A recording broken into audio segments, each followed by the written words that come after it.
Okay, Israel, hope everybody's doing well today. We're back at it. You know, Sabbath's coming. Not Sabbath, but Passover's coming soon. So shout out Couple Cobb and his congregation. Shout out also SOW, Virginia, Houston, and Rochester. Hope your brothers and sisters are doing well. Shout out SOT. Looking at them right here.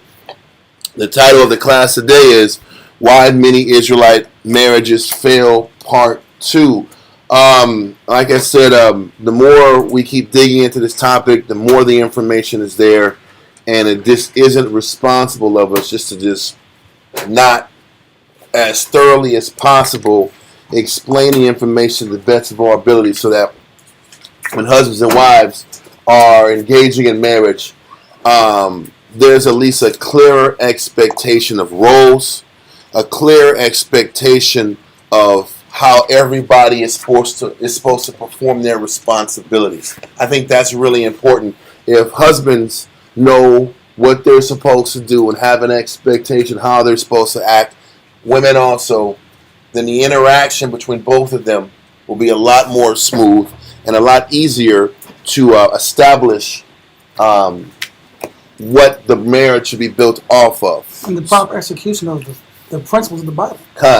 Because it's all scriptural. This is not us just making things up and winging it as we go. It's scriptures mixed with experience and kind of seeing how things operate in real time. So the first part of the class is going to be like 3 or 4 different parts of the class, but the first part is still going back over the expectation and role of the husband. Okay, we want to make sure the role of the husband is reestablished and understood, so that there's no. I don't want to focus too much on it because we did that all last class, but went over a lot of topics yesterday or last Monday, and I want to kind of re-go over that so that there's no misunderstandings as far as how a husband is supposed to roll. So, first verse you're going to go into is Malachi chapter 2, verse 14 through 16 again. Shalom, everybody online. Hope everybody's doing well. To Water for tuning in. So let's get Malachi chapter 2, verse 14 through 16. Malachi chapter 2, verse 14. Yet ye say, wherefore? Because the Lord hath been witness between thee and the wife of thy youth. So the Most High in Malachi 2, especially from verse 10 down, was talking about all of the trespassing that the men of Israel and the negative spirit that they were operating in. In the beginning of verse 10, that was pretty much our disdain for pleasing the Heavenly Father and our lack of a willingness to be in order with Him.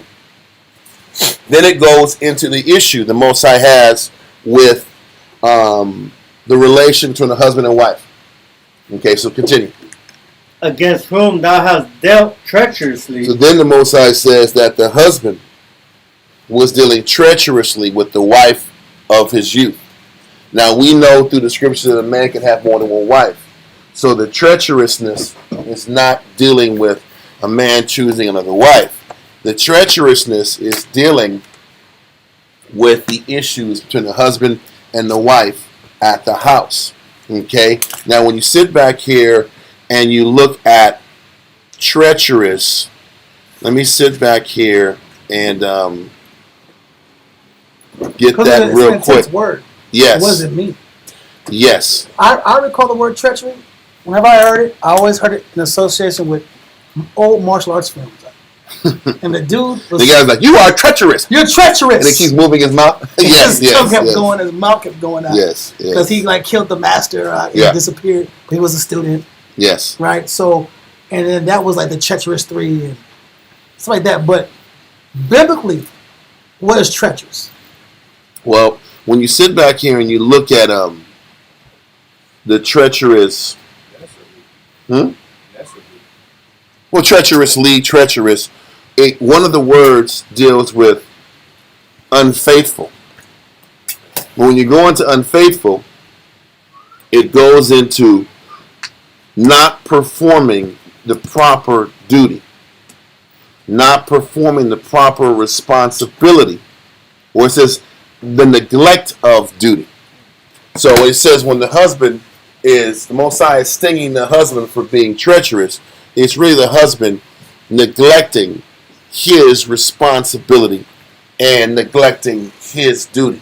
Now, I don't want to make the entire class on this because I will, down the line in a few weeks, go more into how Israelite husbands are unfaithful.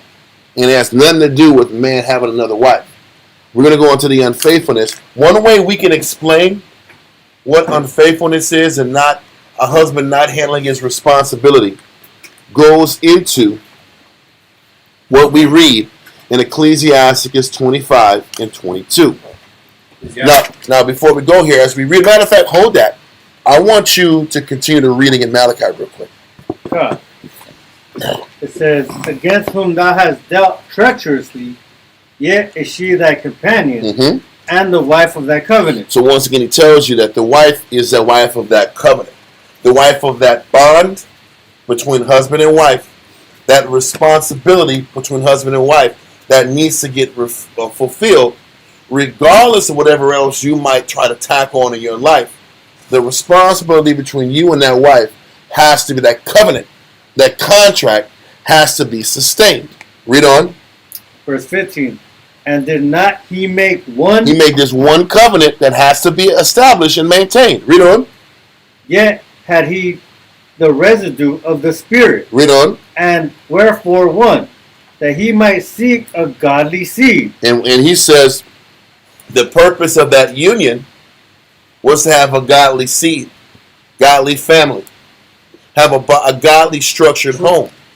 That was the purpose of the covenant in the first place, was to build a family with that wife of your youth, and to establish this covenant and for this relationship to operate smoothly and honorably. Read on. Therefore take heed to your spirit, and let none deal treacherously against the wife of his youth. Now once again, it says don't deal treacherously or unfaithful with the wife of your youth. But how does a man deal treacherously with the wife of his youth? Read on. For the Lord, the power of Israel, saith that he hated putting away. How we're treacherous in a lot of ways is the fact that we put away our families. We're easy to quit. We're easy to walk away from the responsibility of the family. Think about this. Why does a man leave his home?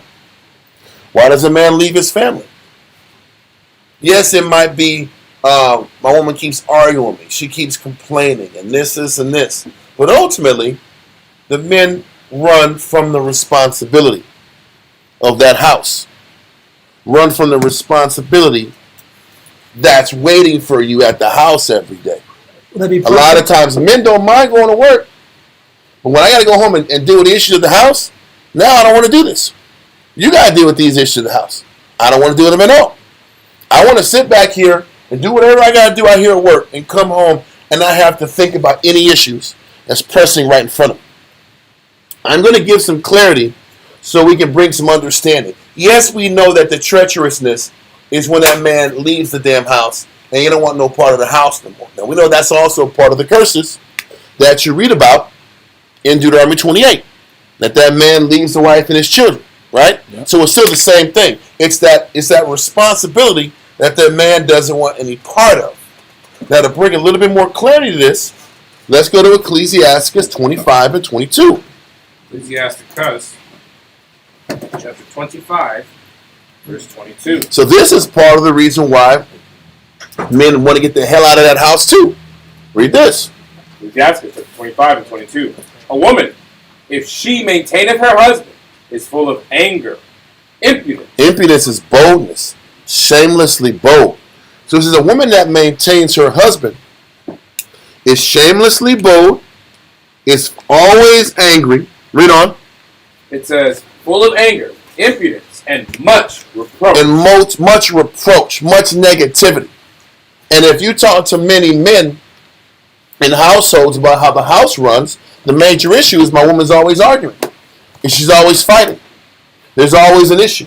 There's always a complaint. And in order, the way I deal with these complaints is I just leave the house. I don't want any part of this crap. I want to go somewhere where I can find some peace of mind. I have to get away. I got to get away. Now listen, the truth is, I can understand that to a degree. I want to go into that word maintain. It's just a woman that maintains her husband. There's a lot of different ways to explain maintaining. Because I want to go. I want to go to the number 6 definition of maintain. Oh. I want to read number 6 because this is what. Listen, men want to sit back and say, when I get home, I'm always arguing and fighting with my woman, and she's always operating masculine. I can't tell you how many times I have heard this in counsel. My woman's acting manly. She's doing too much. She's out of pocket, and she's out of bounds. So let's go ahead and read number 6 of maintain, and then we got to ask ourselves some questions after this. So read number 6, maintain. Maintain. Let me get it. Let me get it myself on the Google machine. No, let me stop. Didn't they have a green dictionary here? Damn it. I'm just going to type it in. Salaki. Maintain. Number 6. Let's do this. 1828. Webster's Dictionary. So it says a woman that maintains her husband. Read that verse. Definition number 6. To support by intellectual powers or by force of reason. So it says a woman that maintains her husband, meaning she is the mental and intellectual power of the house. Is what? She is what? Read. Now let's keep that in mind. When you maintain something, an aspect of maintaining is when the woman has to do all the thinking. Yes. Cover all the bills, make all the major decisions at the house. And then you come home and she's acting masculine. Then you're saying she's out of order. She's out the spirit. She has to respect me and be in order with me. It's wicked. She's wicked. Yeah. So the thing is this. She is out of order. One. But why is she out of order? Because she is maintaining the intellectual power of the entire house. So as husbands, the husband is treacherous because he's what? He's leaving that house. He's leaving that wife. He doesn't want to deal with her mouth and her attitude. But what's not being understood is that maybe she is bold, shamelessly bold and angry because she's taking on more responsibility than what she's supposed to. So if she's taking on a masculine spirit, it's because she has masculine pressure that's on her. Now, in that maintaining definition, there is one that deals with the woman that has to work, but there's no getting around Israelites in this condition where the wife has to work. Back in the olden days, the men could sit back here and work the land all damn day long, and a woman could be Sally homemaker, and that worked back then. A woman has to work now. There's no getting around that. Especially if her husband is committed to the work and is dedicated to the body. There's no getting around that. Well, even back in the day, the women were the vineyards. The women planted the vineyards. They did work too. So yeah, that's true. So it's even in Proverbs 31, it tells you about the woman working. So the woman has to work. There's no getting around her working now. But what a man can do is be the intellectual power of the home, be the mind of the house. So if the man takes on all the mental responsibilities, then the wife is less apt to do what? Snap, argue, be in the same level of masculinity that she's in. So read Ecclesiasticus 25, verse 22 again. Ecclesiasticus chapter 25, verse 22. And I don't think Israelites are taught this enough. I don't think Israelite men are taught this enough. Because the expectation is, at least from the early 90s, was, woman, you handle everything, and I just teach the Bible, and that's it. And then when a woman's stressing at home, oh, she's just out the spirit, she's tripping. Let me get out of here. And that mentality doesn't work, and we're still treacherous for that mentality. Read that again. Ecclesiasticus chapter 25, verse 22. A woman, if she maintain her husband. And what is that definition of number 6 for maintain again? To support But intellectual power. So when that woman got to take all the mental responsibility on her own shoulders, then what ends up happening is now she's angry. Now she's impudent, which is a shamelessly bold, I don't give a crap, I'm in your face, I'm talking crap, I'm embarrassing you mode. Then you have impudence, and then you have a much reproach. Now all of a sudden the house is horrible. Now, am I saying this is the only reason why women argue at the home? By no means. But if I am a husband and I'm a teacher and I'm a leader of the house, I have to be conscious of the fact that I have to fulfill my role to the max before I can determine how righteous or wicked this person is. So, if my example is pure and on point, then I can make a proper assessment about her conduct. Is she angry and reproachful even though I've done my responsibility? You see why explaining the responsibilities help establish properly if how much correction needs to come at the house?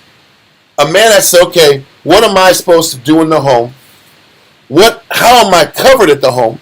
And once I do that, now I can determine if this is really out the spirit, or am I putting too much on her and I'm getting backlash because of my neglect.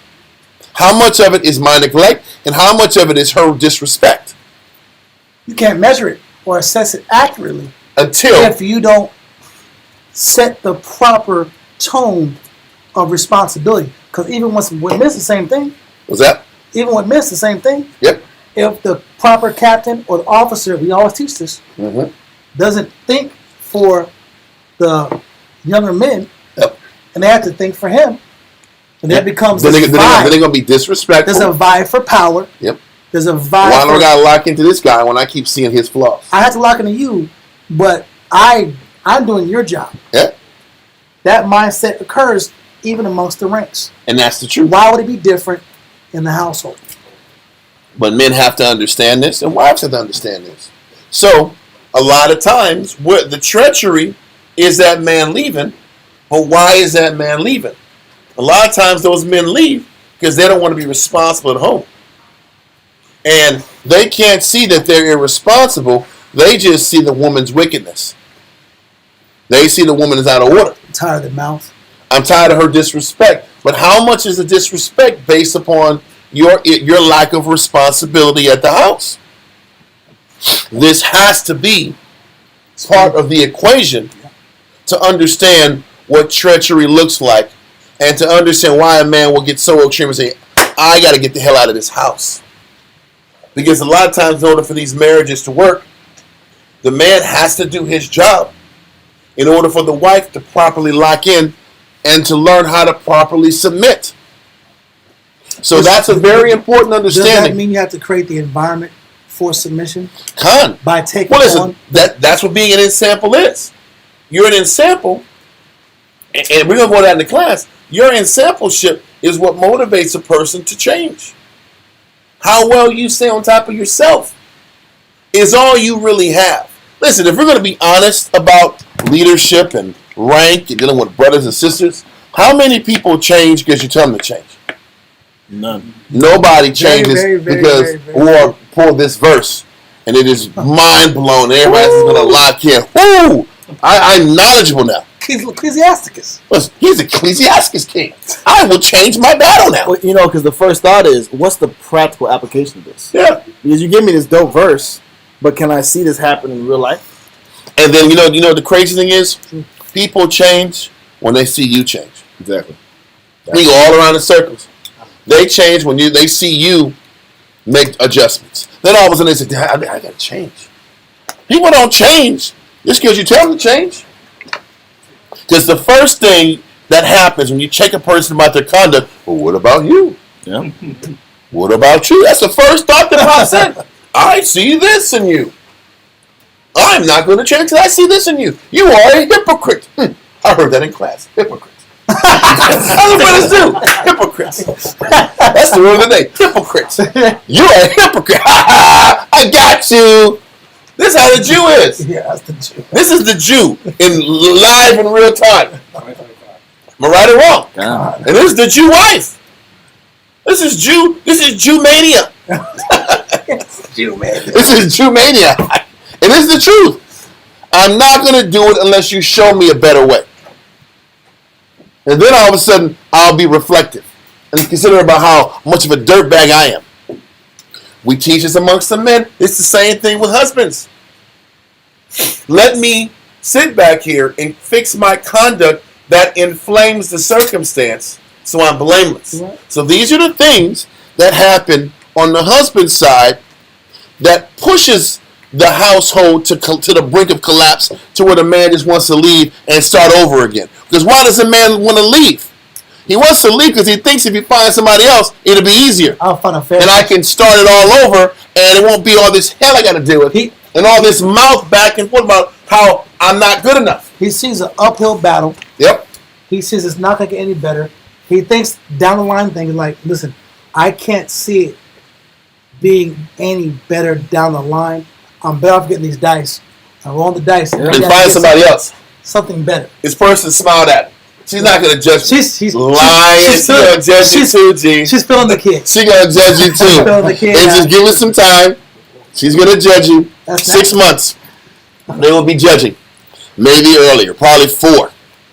Try to. Maybe 3.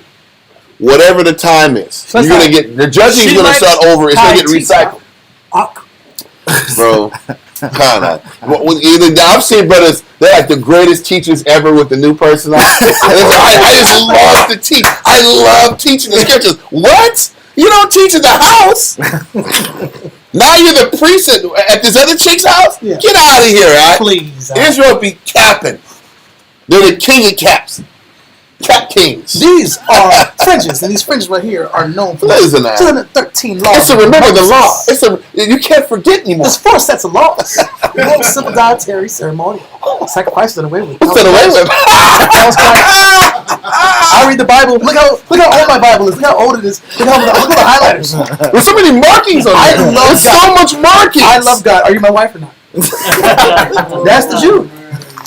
And then in a year, oh, she's wicked too. Oh, she's a demon. I didn't know. I didn't know she was a demon. No, you hear the word, the demon words. It's the demon words. She's out the spirit. She's been hurt out. All that I can't stuff. get past this. All that stuff is a recycling. It's a recycling because when it really boils down to it, there's treachery in the man. Yep. And there are 2 things that men are synonymous for in the truth. Yep. The fact that they quit when it's hard. They don't want to do it with responsibility. Men are irresponsible. That is a curse of men. Irresponsibility. I don't want to deal with these problems. I want to think. I don't want to think through these problems. I'm telling you, when a woman has to sit back here and think for you, the disrespect is right behind it. Because a man will sit here and physically, tangibly, And labor. put in the hours. Yes. A man will put in 12 to 16 hours a day. Yeah. Faithfully. But I don't want to go home and think. But thinking past 45 minutes is a problem. Then the anger comes out. You're frustrated. You're angry. This is what happens with all men. And this is why being in the work helps to condition you to get past that part of your mind that just wants to just go on autopilot. Yeah. Listen, you know men that they go home and they say, yeah, just give me like 20 minutes, 30 minutes, baby, and I'll deal with it. And that 30 minutes turns to an hour, Give me an hour. Give me more. hour and a half, Yeah. I got a lot 2 of hours. I got a lot I'm of tired. I gotta go to sleep. Hey, get up in the morning. Well, damn, you said it got 30 minutes. And it went to like sleep time. Like, what's the problem? This is what happens. 30 minutes turns and I gotta get up in the morning at 5. And then the next day, and the next day, and the next day. And then when the sister gotta go take on the extra responsibility and make decisions, then she's snapping. So when she becomes, And then we're gonna pull verses about Sarah. You're not being godly like Sarah. Remember that class we went into about Sarah? She locked in and she was in with them Egyptians. How come you don't lock it in like that? You see it, and all of a sudden it's about what you got to do, and you ain't doing enough. And that's true. But learning what leadership is, why are we making people's lives miserable due to our inadequacies? What does that mean? We're inadequate as hell. Inadequate meaning what? Inadequate meaning what? Look, we're inadequate. We're irresponsible. We don't take care of our business. We expect the weaker vessel to carry the things that we don't want to carry. They're not Then why are we calling them weaker vessels then? Maybe they're the stronger vessel. It's a hard one right there. Man. How about that? Unsubscribe. Watch.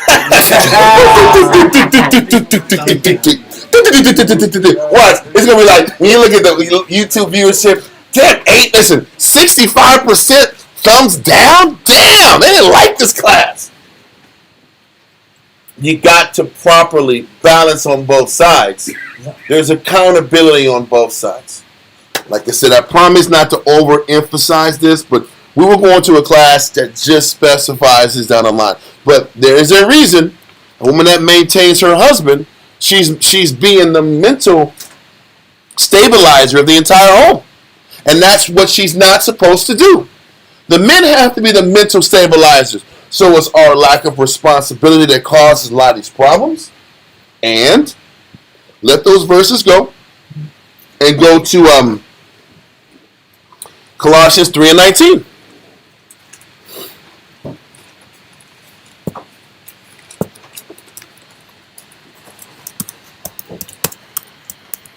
Colossians chapter 3, verse 19. Now there might be little things besides this. When you're dealing with the fallibilities of a husband, it really goes back to these points. A man's lack of responsibility, not wanting to be mentally present at the house, and this. Read Colossians 3:19. Colossians 3:19. Husbands, love your wives, and be not bitter against them. Why would a husband be bitter at his wife? Because she's not what? She's not changing. She's not changing at the speed you have an expectation. She's not changing, or you keep getting bad reports about it. You keep getting bad reports about what she's not doing, or you're getting reports about what she's doing.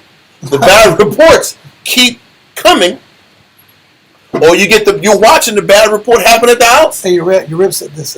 What are you gonna do? Ah, bro, I remember those days back in the day. You want to rage. You're getting bad reports every day. I had to talk to you tonight after. Like, damn it! What about that? You got some reports about your rib. Listen, that will get you. That'll get you mad, bro. I've seen a lot of brothers rage off those reports.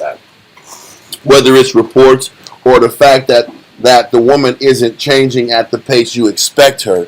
A lot of times men get bitter and they hold grudges because they take that woman not changing. They take it what? They take it personal. It's no different than when we teach men how to lead. A lot of officers are bad leaders because they take men's rebellion what? Personal. It's not different. There's no difference. When you sit back here and deal with brothers and their ups and downs, you have to detach emotion and understand that they're a child of the Lord. And who are they really offending? The Heavenly Father. What we want to do is take it as if they're offending me. Then we want to get emotional. We want to overreact. Then we want to sit back and flex on men. And then as soon as you are bequeathed the power to give push-ups, you got 100, drop for 100, drop. I thought. Damn. His Hebrew got out. Not now. I thought now. And that's what the Jew wants to do. I push up city. Yeah. Because you offended me. You disrespected me. Not the Lord. Not the Lord. Not the program. Yep. And this is how it has to be when we're teaching men. And this is how we have to look at sisters when we're teaching and dealing with the wife. We take them personal. And this, I see a lot of husbands hold grudge with their wives. And they hold grudges so bad they can't see the little good adjustments that they make. The reason I say little good adjustments is because most people don't change overnight. People take slight incremental steps in growth, including men. Baby steps. But if you're emotional and you take people personal, you're going to sit back here and not see the good. All you're going to be is just completely focused on the bad. So these are the two things that husbands are really guilty of being. Bitter, taking a woman's disrespect and being out of pocket personal. And I'm not saying this is easy, because it's easy to sit back here and be the priest with somebody that's not your wife. It's easy to counsel a brother or sister who you ain't sitting back here have no relation with at the house. Yeah. So I'm not acting like this is easy, because it's just you'll get a different respect from there. You don't take it as personal as when you're at the house and you hear somebody flapping off at the mouth. So I don't want to be completely Callous to that. callous to that, but we have to fight even harder to sit back here and detach emotion and keep the counsel as spiritual as possible. Because that's when men can go left. That's where that's another aspect of the treachery. Bitterness, leaving the wife, not dealing with those mental responsibilities. This is where we sit back here and get caught slipping. Does that make sense? This is where our flaws are. It's not about I'm treacherous because I chose another wife. That's not the treachery. The treachery is if you don't deal with these responsibilities right in front of you, and you're running from these responsibilities and these problems. That's where men slip up at. But that's it. I don't want to focus more on that. I want to make sure I explain the bitterness real quick though, because I explain it. I want to pull the verse to prove it. So I'm saying bitterness comes from the bad reports and the negative reactions. Hold this and go to Ecclesiastes 25, verse 17 and 18. I want to go there because it gives a little bit more clarification on this bitterness angle. Ecclesiastes 25, verse 17. Hold on a second. I just got to type it in. 17 and 18. Read that. Ecclesiastes chapter 25, verse 17. The wickedness of a woman changeth her face, and darkeneth her countenance like sackcloth. When a woman is negative, the whole house is a problem. We know that. We know that dark countenance that's on a woman or a man when they're negative. And it's just hell. We get that. Read on. Her husband shall sit among his neighbors, and when he heareth it, shall sigh bitterly. So once again, it's the problems that come from women being negative is what brings about the husband's what? Bitterness. The bitterness comes from the bad reports, the bad conduct, the negative reactions. He's telling you the bitterness comes from the negative. But Paul is saying, husbands, you got to fight not to be bitter when you see the worst in her. Because that's when a man sees the worst in the spirit, that man wants to do what? Get the hell out of there. What did I do? Right? And that's that spirit that men have to break inside themselves. Because everything in that man is to operate, and at least in the carnal, is to operate treacherously and to run from this responsibility and not face these problems head on. So these are the things husbands have to be conscious of. And the Most High never, I'm going to say this, He gave us an out from back in the day with the bill of divorcement, but it was never intended to be used. Yeah. That's the point. It was never intended to be used. Let's go to Mark chapter 10, verse 1 through 13. There's no way I'm going to get through this in time, bro. There's no damn way, bro. I said I was going to be quick with this. Read it if you want to read it. I'm not trying to read this out. This is it's all bad. fantastic. What's that? It just Oh, sorry, yeah. That's a real. You know you're angry and bitter when you start talking very sarcastic to people, like, and everything is condescending and negative. This is what we have to fight as husbands.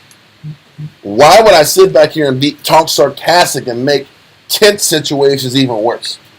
Because you know what? I want to make you feel as bad as I am. I'm gonna read it because you're pointing out perfect. Bitter. It says sharp to the feeling, piercing, painful, right? Painful to the mind, calamitous. It says. So what he's saying is, you can read it from the top. It says bitter, sharp as words, reproachful, sarcastic. So what he's saying is, men can't retaliate the way women do. We're going to go back to Ecclesiastes 25 and 22. It says, a woman, if she maintains her husband, we know that maintaining is in that mental, taking on the mental responsibility that men should be taking on. Well, so when she does your job for you, her response to you is reproach, is anger, and it's shamelessly bold communication. And then Paul said, don't be bitter to them. And what is bitterness? How is bitterness expressed? Sharp as words, reproachful, sarcastic. So what he's saying is, husbands can't respond to the lowness of your wife's negative communication to you. Because that's what ends up happening. Your woman's angry, she's in a negative spirit, she starts saying some negative things to you, and then what do? You respond with equal or worse bitterness than what they're bringing to you. That's why it says right here, the fifth one, painful to the mind. People will pull that card, those black cards that create intense insecurity. Yeah. Because that's how you kind of cut that spirit, to get that spirit off of you, because you're getting offended. So I'm going to back you up with a real strong statement. Yep. A real offensive statement. Yep. I'm going to try to top you and being offensive. Yep. And that's when we start slinging mud. Yep. And I think everybody's good to a sense. No doubt. But now we're seeing that Most High has a problem with that. The Most High has a problem with the woman being negative, and he also has a problem with our negative-based responses. Yeah. Yes. Couple of verses on that? Yeah. Give me Proverbs 18 and verse 20. And we'll read through 21. But actually, we might read 22. He goes into the marriage thing. Read that real quick. Proverbs 18 and verse 20. Just on that sarcasm. Proverbs chapter 18 and verse 20. Yep. A man's belly shall be satisfied with the fruit of his mouth. And this is the point. Because if I'm going to respond to someone sarcastically or in a condescending tone, I'm getting something out of that. Yeah. It makes me feel better. That I'm hurting you. Now I'm cutting deep to you. Keep reading. A man's belly shall be satisfied with the fruit of his mouth. Yeah. Men say what they feel to get the response that they want to do to get back. Well, you know what's crazy? And this is the truth. And I've learned this from as long of a marriage as I've had. You got to fight to talk to your wife like you talk to brothers. Yes. Yeah, that's true. I'm telling you, That's true. when you deal with men, you're supposed to learn how to have your words chosen properly. You deal with men, you're not supposed to sit back here and just be cussing. I've been getting reports, brothers been cussing at brothers. What are they doing? What kind of dumb stuff is that? Brothers just keeping it real and cussing and rolling like niggas in the camp. Where is the basic respect that you got for the people you work with every day? What are y'all problems? That's one. Yeah. That just proves men are children in the spirit. Yeah. Because they lack just basic fundamentals on how to talk to people with respect. And then maybe one day if you learn how to talk to people with respect, the brothers, then maybe you can graduate and learn how to talk to your wife with respect. Yeah. Because that's what you're supposed to do. Oh, get a wife. Well, yeah, that too. But, yeah, you can't get them. You can't keep them unless you know how to talk to them. And it's still about your communication can't be about vengeance. Can't be retaliatory. It can't be about tearing down because I feel bad. Where is the maturity? Did you have the capability to absorb and let go of how you feel and give somebody what they need versus you sitting back here and giving somebody what you feel like giving because you're just an emotional, effeminate wreck? Because everybody who's cussing, all the men who are cussing, you're really effeminate. Yeah. That's what it is. It's effeminate. Because we're just reading about the woman that rose, that's full of anger. She's reproachful with her speech. That's what women do when they're angry. I guess that's the caliber of men we got in the camp who are rolling and cussing and yelling. And y'all know who y'all are. Okay. That's effeminate. That's ladylike. And keep going. I'm just drilling that point because I didn't have a chance to address it yet. Yeah. That's how the ladies talk. Yeah, I'm getting corrected. Then all of a sudden the lady comes out. I don't like to critique. Then the lady comes out. And then now I want to grandstand. Then the lady comes out. I want to grandstand. Then the lady comes out. Calm. I'm sorry, I gotta keep that bringing that point out about how much of the lady comes out in the camp. Well, Keep going. I want to bring another point. The house. Give me Job 15 real quick. Job 15 and verse We're gonna 3. get back to this point. Yeah. Because now we're here. I guess we're doing this next week. Yeah. Give me Job 15. I guess we're gonna be here next week. It will be okay. Job 15 and verse 3 through 5. Just on that point. Wow, Job bro. chapter 15, verse 3. Should he reason with unprofitable talk? When you read in verse 2, it says, should a wise man utter vain knowledge? So it's talking about a wise man. If you consider yourself wise, you want to be wise, what should you not be doing? Read verse 3 again. Should he reason with unprofitable talk, or with speeches wherewith he can do no good? Meaning, a wise man shouldn't be speaking or talking where he can't edify, where he can't bring the best out of the situation, or at least calm the situation, the circumstance. Keep reading. Yea, thou castest off fear. But why would a man reason or argue, and now he's getting disrespectful? Read that again. Yea, thou castest off fear. Because you know what men understand? I can talk this crap and the truth because no one's going to do anything about it. Yeah. No one's going to put hands on me. Yeah. No one's going to punch me in the face. But I'm not going to do that in the world. Because I know if I do it in the world, I'm going to get shot. I'm going to get stabbed. So I'll play the disrespectful card because now you got to be merciful. Now you got to take my garbage. I'm having a bad day. You got to feel this garbage. Because you're the holy man. You're the spiritual man. Read it again. Yea, thou castest off fear. It's not just talking about you cast off fear of the Most High, which is really the truth. But you're abusing the men next to you. Because you understand they have to hold themselves to a higher standard. So I'll play this game with you. I'm going to bring the worst out of you. Talk about you. Embarrass you. And you can't do nothing about it. Because you're on an oath of God. Because you got to play the high role. You got to play the spiritual high role. But I don't. That's again. So now we're playing uneven fields now. Keep reading. And restrain his prayer before the Most High. But what you don't realize is you're playing this uneven field, and the Most High is not listening to your prayers no more. You got all these grandiose plans and aspirations, and he's stinging you from the side that you can't see yet. Or you might know, but you haven't attributed to the Most High. But you still got pride. You still got attitude. You got an opinion, a strong opinion at that. Read on. For thy mouth uttereth thine iniquity. Read it again. For thy mouth uttereth thine iniquity. And you do what? When you talk, what do you choose to talk? How do you choose to talk? Read on. And thou choosest the tongue of the crafty. That's the sarcasm. And this is the point. It is important for husbands, even when you're in an argument with your wife, to choose the high road. Yeah. To choose control. I'm not saying you don't correct people. You still got to choose the proper wording.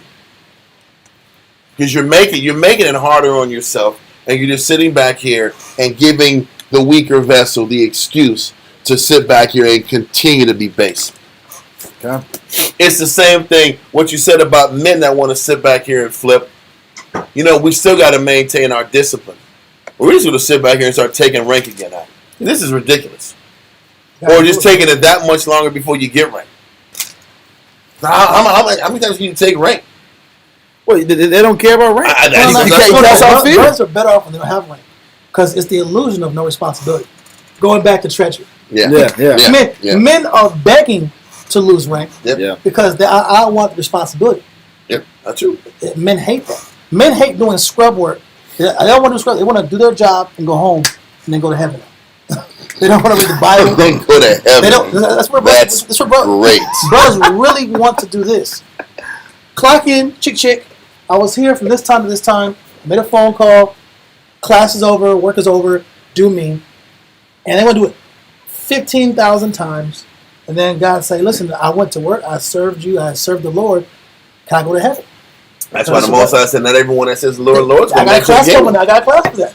I got class coming. Stay tuned. Stay tuned. Like this. Let's see if that happens. Coming soon. But men want to give the Most High the minimum.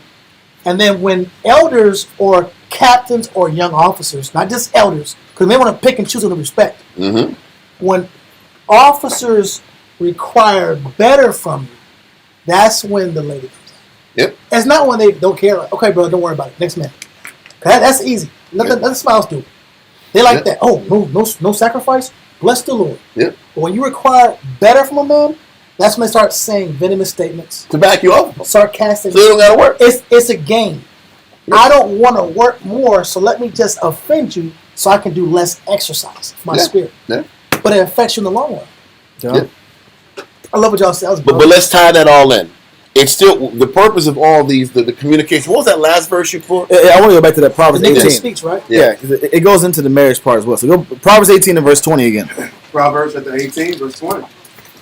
A man's belly. Keep going. Yeah, keep reading. A man's belly shall be satisfied with the fruit of his mouth. And now we understand why.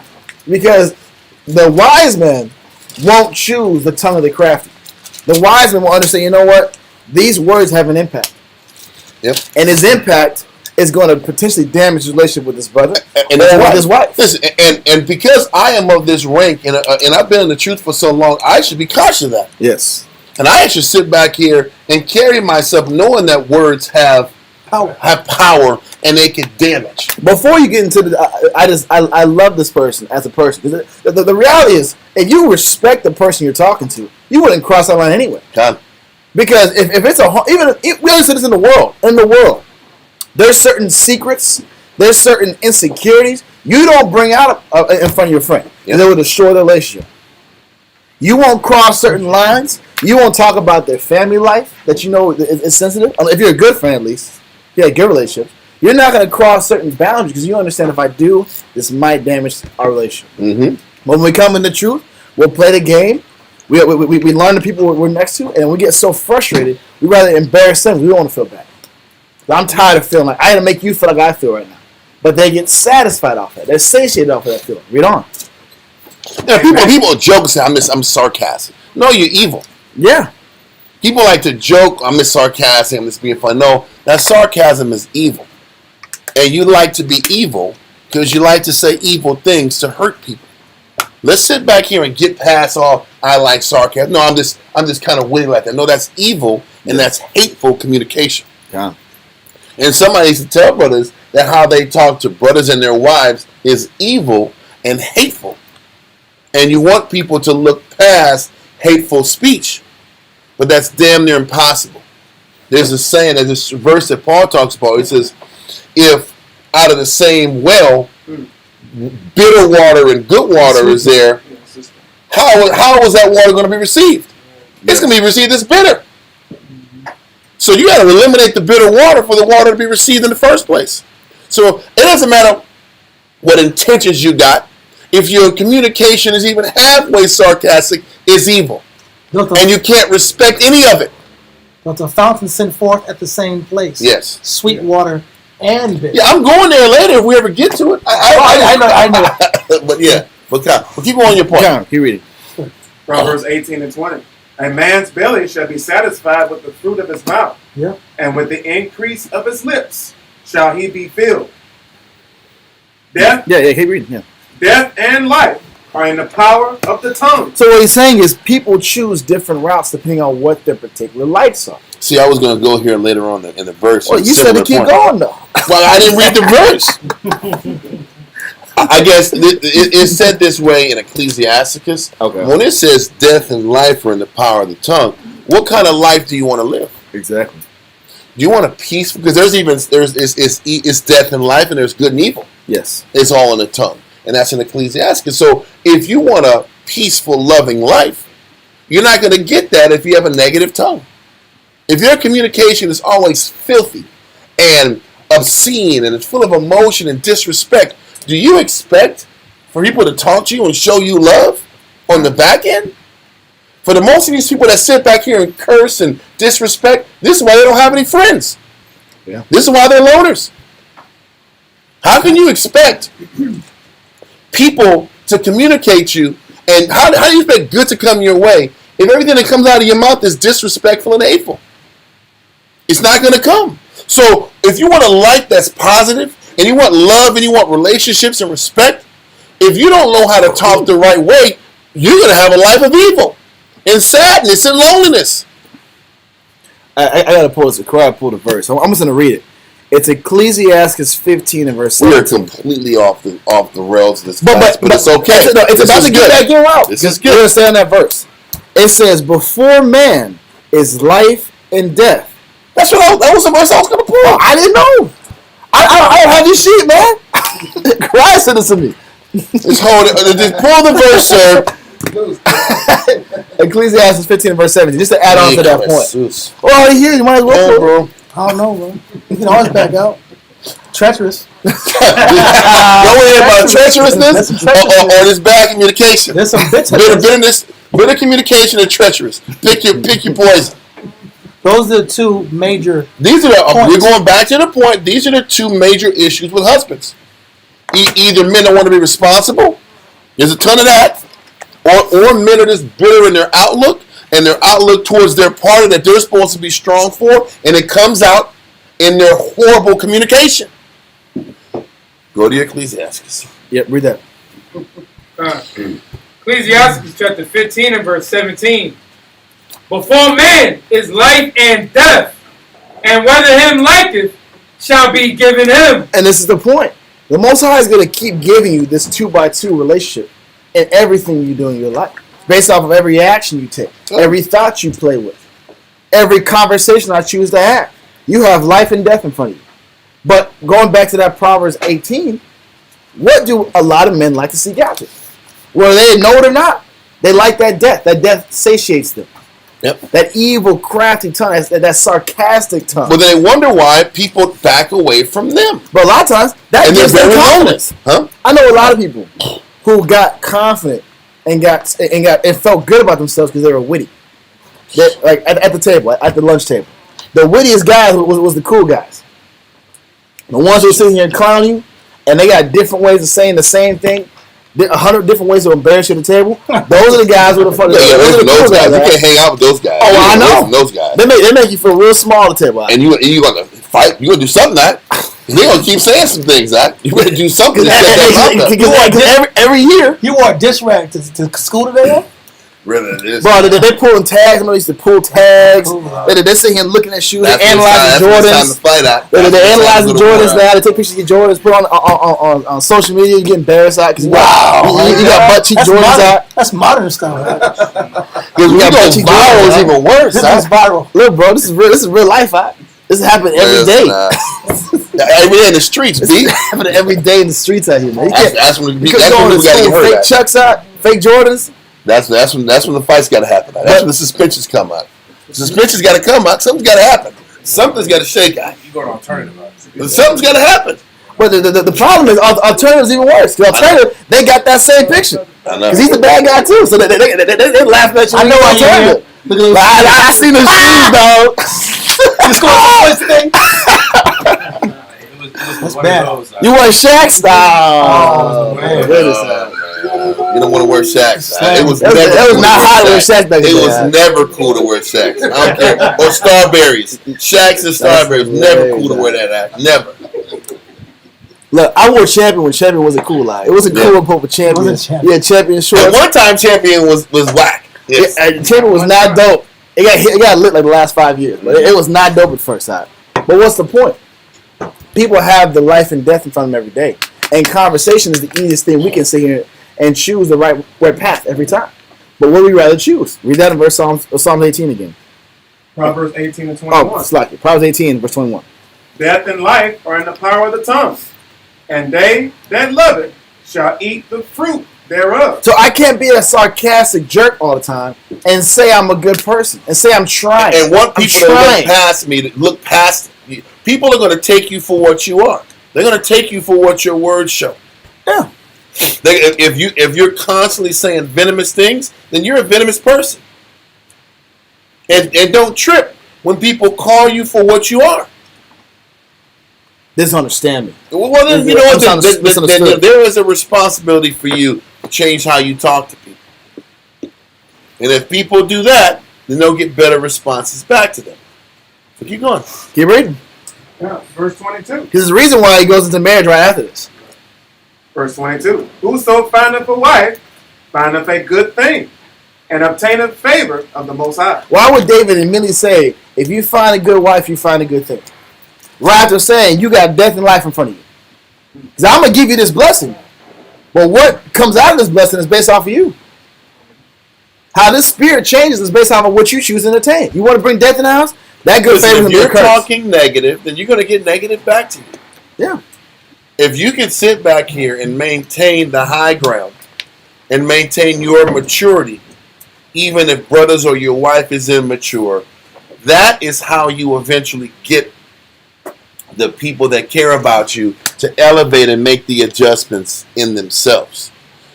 But you got to sit back here and maintain learning how to communicate and not take these people's weakness personal. Half the time, even when you're reading Ephesians, which we're going to get into today, Ephesians 5, the whole chapter talks about husbands deal with your wife like Christ loved the church.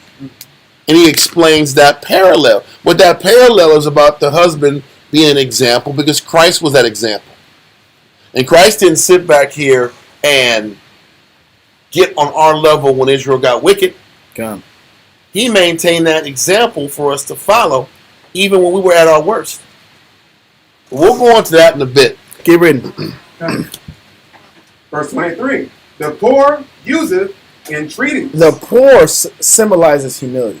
We look up entreaties and basis of how do I ask or how do I petition for someone to change. This is the problem that men have.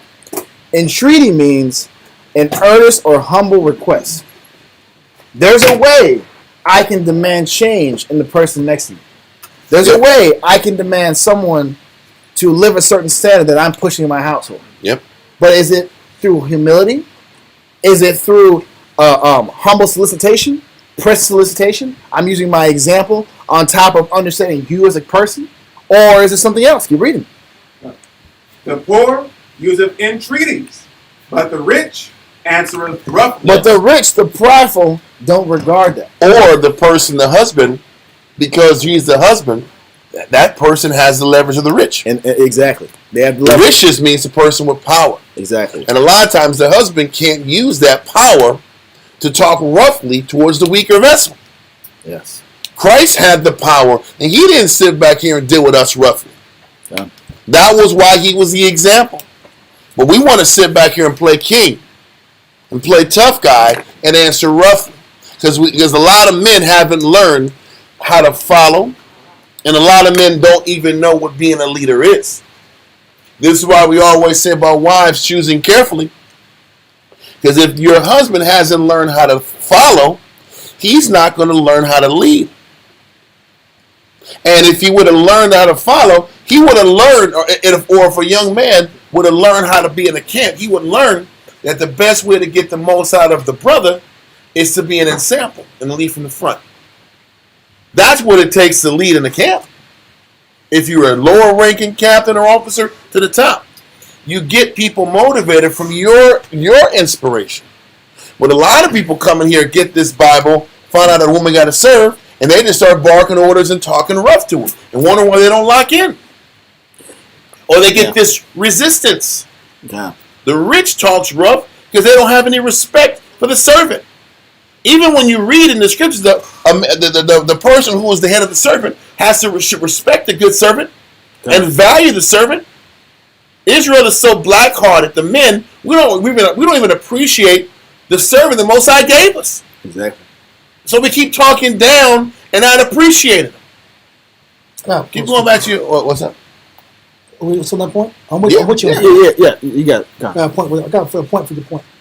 Point with your point. Proverbs 19 and verse 28. Proverbs chapter 19, verse 28. And the first line is 29. The first point. Proverbs chapter 19, verse 28. And just to make sure we're clear, we're not saying a husband shouldn't teach his rib. We're not saying a husband shouldn't chastise his rib. We're not saying a husband shouldn't correct his rib. What we're saying is, are you under control when you're doing it? Done. Are you taking her personal when you're doing it? That's when things go left. You're supposed to stand up for what's right, and you're supposed to put your home in order. But are you sitting back here and losing your damn mind while you're doing it? And talking and having no respectful communication while you're doing it? Or do you have self-control while you're putting somebody else in order? It's flaming the house up. That's why the Most High says, don't be in line in your own household. Yep. Answering rough, talking disrespectful. Yes, she's supposed to serve, but do you have to make her feel like she's a second-class citizen in the house? That's where we're going. There you go. I just want to kind of like Set it up for the alley-oop. Don't sit right here. Real fast break. Let's do it up in the air. Like this. It's up in the air. It's in the air for you, man. Listen, real quick. Proverbs 19 and verse 28. Okay. Proverbs chapter 19, verse 28. An ungodly witness scorneth judgment. An ungodly witness being a perspective or a person, how a person sees something, how I see something, does what? Scorneth judgment. I got a problem with judgment. I don't like the judgment. I don't like the situation. Mm-hmm. I have a negative perspective or opinion. Read. And the mouth of the wicked. And the mouth of the one who's in violation with the Most High does what? And the mouth of the wicked devoureth iniquity. Connecting to Elisha's scripture and joke about how that mouth is filled with iniquity. Right? Okay. A bunch of hypercritical, sarcastic communication That crafty tongue. Huh? that crafty tongue that tears on the spirit. Yep. Go to verse 29. But what's the consequence though? We know Elisha went into the point where Most High stops granting your prayers. Yeah, he restrains your prayers. He before restrains your prayers, which we did not know that. He restrains your prayers. And now read 29 with that point. Verse 29. Judgments are prepared for scorners. Judgments are prepared for scorners. When you look at the word scorn means contemner. Contemner. Right? What does that mean? Point 1. To despise, to consider, and treat as mean and despicable. That's when you get that communication that makes somebody feel like Because you're using communication to feel somebody low because you look down on them in the first place. Yeah. You look down on them and you want them to feel as low as you look at them. Yeah. You want to make them feel low because you look at them low. Oh. But this is how a lot of husbands roll with their wives. And this is all roots back to that bitterness that are in men. And we're on the bitterness side. We just went over the what? The lack of responsibility. Now we're on the bitterness side. But keep going. And it says right here. So it says the contemner or the despiser in Latin. Contempt. To despise, to drive away. Yeah. So a contender in speech drives away his wife. You know, and the reason that he drives away his help. And he drives away his wife and his servant because he don't want to change. Yeah. He drives her away because he don't want to have to face the lack of the accountability he has to bring to the table to keep this thing going the proper way. This happens more than you think. If it ain't hitting you, it's hitting other people. There's a lot of Israelites who sit back here and they pull this rank.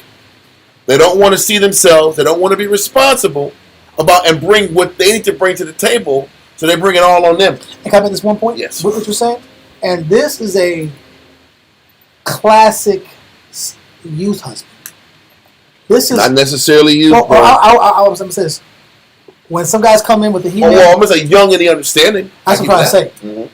I'm saying you could be 1,000 years old. That's why there's a lot of older men that pull the same card out. Yeah, that's why I'm pulling this. Because a person can be, when we say youth, it's about immaturity. Yes. You're teaching a topic that requires a strong amount of maturity. Yes.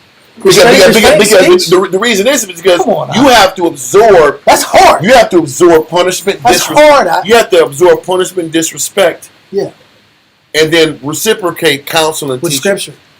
And maintain that. Or But just pure isn't speech. that what Christ did for us? When Christ was crucified, didn't he absorb nothing but hatred It's hard. and venom? Yeah. What did he give back to us? Purity. He answered not in purity. It was purity in how he responded to the people. Yeah. He said we have to love our wives like Christ loved the church. It's tough. He's letting you know that's the level of maturity a husband has to operate in if he's going to be backed by the Heavenly Father. It's very clear. It's very simple. And What helps us out? Yeah. And this is why I say that immaturity connects to that treacherous nature. Because immaturity is connected to Because irresponsibility. I'd rather blow it all up and destroy it so I can leave and not be responsible and face what I'm not bringing to the table. I don't want to have to think. I don't want to have to work on what's inside of me. So I'll just blow the whole thing up and do what I got to do. I'll tear down the person who's right there in front of me. I'm just. I don't gotta face me. And then when I tear this person down and I get a negative response, my answer is, see, this person's wicked. Or some people, they choose to tear it down because it gives them the space they want in the first place. That's what I'm saying. I'm tearing it down, so I don't got to work on me. Yeah. Why do I want the space? Because I don't want to keep being seen as the wicked guy. Yes. Because it ain't like the things that's being said to you was wrong. It's true. And maybe if you work on what's inside of you, you get a better response back. But people don't want to live that by those set of rules. I'd rather just be alone than be responsible for my own actions. That happens to Israel a lot. A lot. And this is why this class is important. Because now, maybe we can see, okay, these are two vectors or 2 points that mistakes were made at. Now, what can I do to correct those mistakes? Because half the issue Israel can't identify the mistakes. That's half the Israelite problem. Half the Israelite problem is I cannot identify my mistakes. And half the reason kicks in is because we said the woman got to serve the woman. The woman got to serve the husband. And that's true. But there's got to be something that the husband brings to the table and maintains for this covenant to be sustained. This covenant, this contract got to happen to where the husband's got to bring something to the table spiritually. Certain levels of responsibility that make it to where his wife can serve and lock in easier. Listen, Christ sat back here and was a perfect example and said, follow that. So there was no, well, but I saw you do this. I saw, no, look at that example. Now, am I going to say men are perfect? No. But we got to fight to establish a good level of responsibility and consistency and dedication to give these women something to shoot for. That's the problem. We give them nothing to shoot for, and then we're tripping when they're out of pocket or they're out of the spirit. And then we just give them 1,000 verses to show them how off they are, but our conduct never changes. Our responsibility never changes. Our consistency never gets there. Never gets to where it needs to be. Because when you sit back here and go into faithful, I had this from this other one I was going to put together. Faithful just means constant in the performance of duties or services. How many times do we sit back here and are constant in the standard we're trying to keep at the house? We're not constant and consistent with the standard that we're trying to set. So when they sit back here and fall short of their consistency, we're ready to sting them. That is where we got to work on what's inside of us. Because once again, where the men fall short is that we're irresponsible and that we're not forgiving. We're very bitter people. Once that woman sits back here and shows us her worst and it offends us, we a lot of times lack that forgiveness and mercy. That's what kicks in with us. And then it shows in our negative communication, how we become condescending and hateful. That's the issue.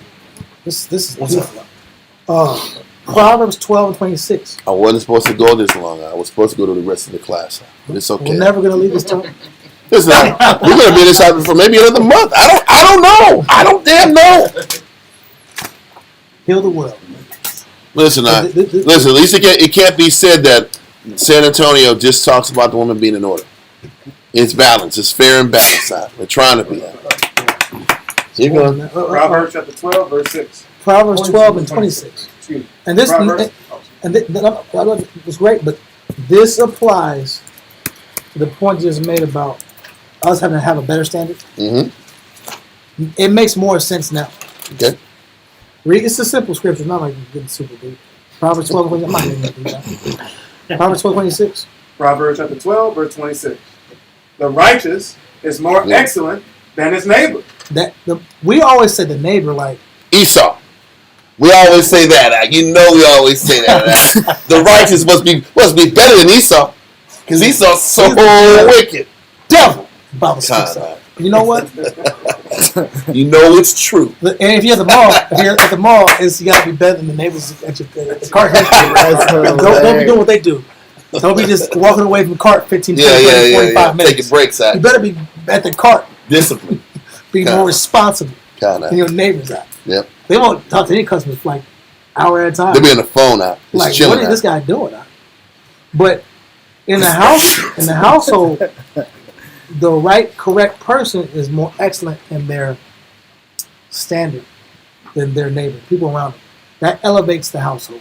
Mm-hmm. So now, Somebody has to be the example. Yeah.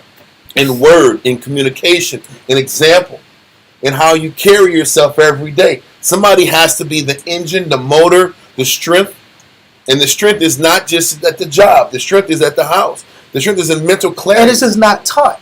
We didn't get this in the world. We didn't get this from the neighborhoods we came up from, and we didn't get this, or we barely get the truth. The truth, you don't get this out. The truth you get, she better lock in, huh? Done. And listen, she better lock in. Is a was a whole 10-year conversation. Done, huh? But what about she better lock in now? Yeah. What about And this is where that whole bill of divorce thing comes in. yeah? This is where it was treacherous because men always had that get out of jail free card. Yeah. If I didn't like how she rolled, if she didn't tolerate my inconsistencies, then I can just get rid of her. Yeah.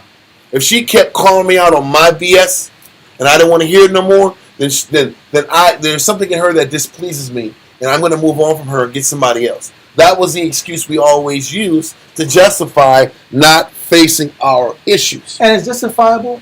This spirit's commit adultery. Yes, It's obvious, If bro. it's adultery, get him out of here. Good day. Get him out of here quick, fast. Let's get him out We're of not here. even having a conversation about that. Deuces is here, but- but if it ain't that, listen, you gotta look at you. But this is good because it's not taught for one. It's rarely communicated, Done. and honestly, in the scriptures, we don't really see it that well because who wants to see that their conduct can improve? Done. Nobody wants to see. The woman don't want to see she gotta get better. I mean, 2 weeks ago we talked about women get better. Like I could not And accept. people were angry. I as a rib have to be a better wife. I gotta be like, Sarah, what ain't happening? That's the Bible. The Bible says. I gotta have like, Sarah, this is not gonna happen. I can't do this. How did the Lord tell me? This is too much. I must be a better We wife. kept getting all this. Listen. If there was hate mail, we wouldn't get it. If there was hate mail 3 weeks ago, we would have got it out. Yeah. I do not appreciate I don't agree. what you wrote How in this dare class. she? There is no consideration. I would have got all kind of hate mail out. That was going to happen. Listen, So we said, okay, let's sit back here. We were going to get here anyway. We got to establish one thing first, and we'll get to the second thing. when the lens of the Lord is on the women, it's hard to see self. And when the lens of the Lord is on the men, it's the same game. Because the reason we're going into this with the men is all we're trying to do is make it easier for these ribs to lock in. The more you fix in you, the less excuses they got not to fight. This is what we have with the men. This is what we counsel with the officers. You got to eliminate these issues in you. So now these men have no excuses. So when they get up to us in these counsels, they're going to get handled also. We're not soft on crime. We're not soft on disrespect. I think we're pretty hard on crime. But what we tell these officers and captains is make sure you take out these issues in you so we're justified to deal with men's wickedness and their negativity. And that's why it's so important to have these classes that identify God. the problem. Scripture says that sin may be exceedingly sinful. So then, even for sisters, if we're going to sit back here and have counsel about what husbands aren't doing, now sisters know what to counsel about and what's crap. What are issues that are legitimate issues to bring out in counsel, and what are issues that you shouldn't be bringing out? Petty issues that are carnal. We're trying to help even establish what sisters can look out for. So, okay, this is what he is supposed to do. Let's deal with this. So now y'all know what's acceptable to bring up in counsel and what's not acceptable to bring up in Because counsel. women hold Israelite men to the Jake standard. Yeah. Listen, we're not Jake here. Not trying to be. So when you hold a husband to Jake principles and standards, he'll never be good in your eyes. God. Because there's only so many things you can do according to the law. Yeah. So Also, that means if your husband is responsible and he's busting his tail to do what he can at the house and put things in order, then maybe you should give him a damn break. Yes. Maybe you should see the good in him.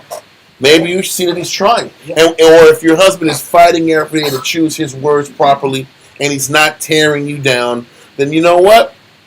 Maybe you should see him in a good light. Now, if he is tearing you down with his words, bring his butt to counsel, and we will deal with it. Don't sit back here and be afraid to bring him to counsel if he's out of pocket and has no self-control and can't control his communication. Bring him to counsel so we can deal with him.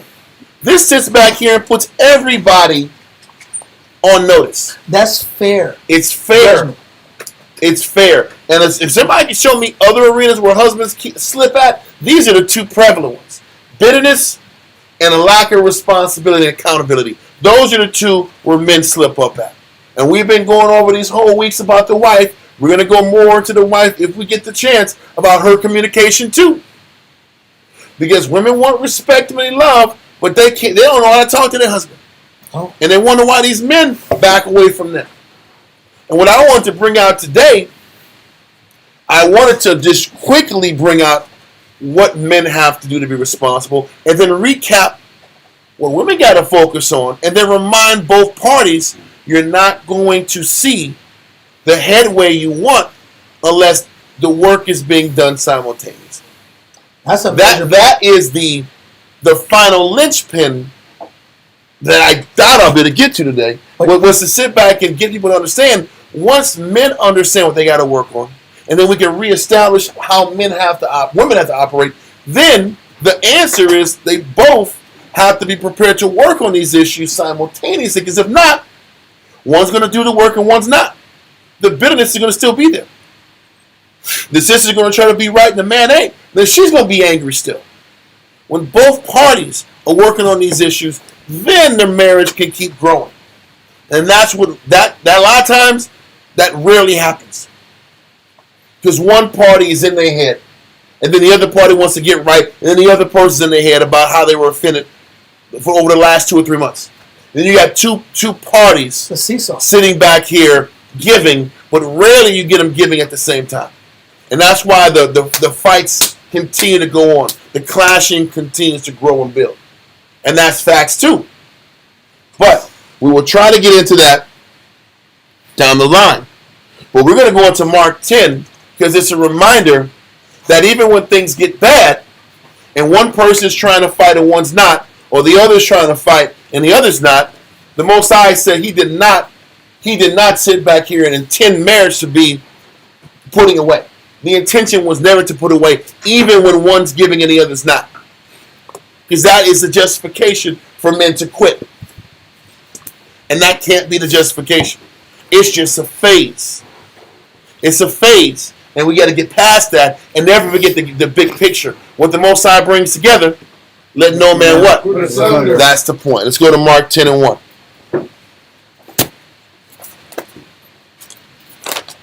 And if Israel was able to understand this, if men fought to keep up their end of the bargain, and what was that maintained? Verse 6. Definition 6. Maintain. Yeah, I got it. Maintain. Number 6 was to support by intellectual powers. If the men took charge for that at the house and understood how the house operated and was the mind, maybe not the actual execution, but the mind of the intellectual power. Okay, I might not physically pay the bill, but am I the one directing the shekoim of where it goes? Am I taking on the pressure of how to rob Peter to pay Paul? Am I going to do, because that's what it is. You're robbing Peter to pay Paul. You're balancing checkbooks. You're paying a little bit on this electric, a little bit on this water. I'm gonna pay this insurance bill this month, but I'm gonna hold off on electric. I'm gonna call CPS to get an extension. I'll cover the saws because saws don't play with extensions. These dudes are ruthless. Saws is like killer. What you gonna do with the water? You ain't doing shit. So you gonna find the money for water, right? CPS, you can get a little breakdown out. Point is this: that type of mental pressure, that husband got to take that on. That's important. So if he's taking that weight on, the wife should be less tense. and should be less apt to communicate negative and foul. Anyway, that's that maintenance thing. So let's get back to Mark 10. Get back to the point. Mark chapter 10, verse 1. And he rose from thence, and cometh into the coast of Judea by the farther side of Jordan, and the people resort unto him again. And he was wont, and he taught them again. Wait on. And the Pharisees came to him and asked him, is it lawful for a man to put away his wife? So they're sitting back here, and the Pharisees are always trying to trap him in issues. So they're asking, is it lawful to put away his wife? Read on. Tempting him. And he answered and said unto them, what did Moses command you? So he answers, what was the commandment Moses gave? You want to sit back here because what you want me to tell you is, no, it's not lawful. Then they say, see, he's going against the law of Moses. Kill this man. Yep. Read on.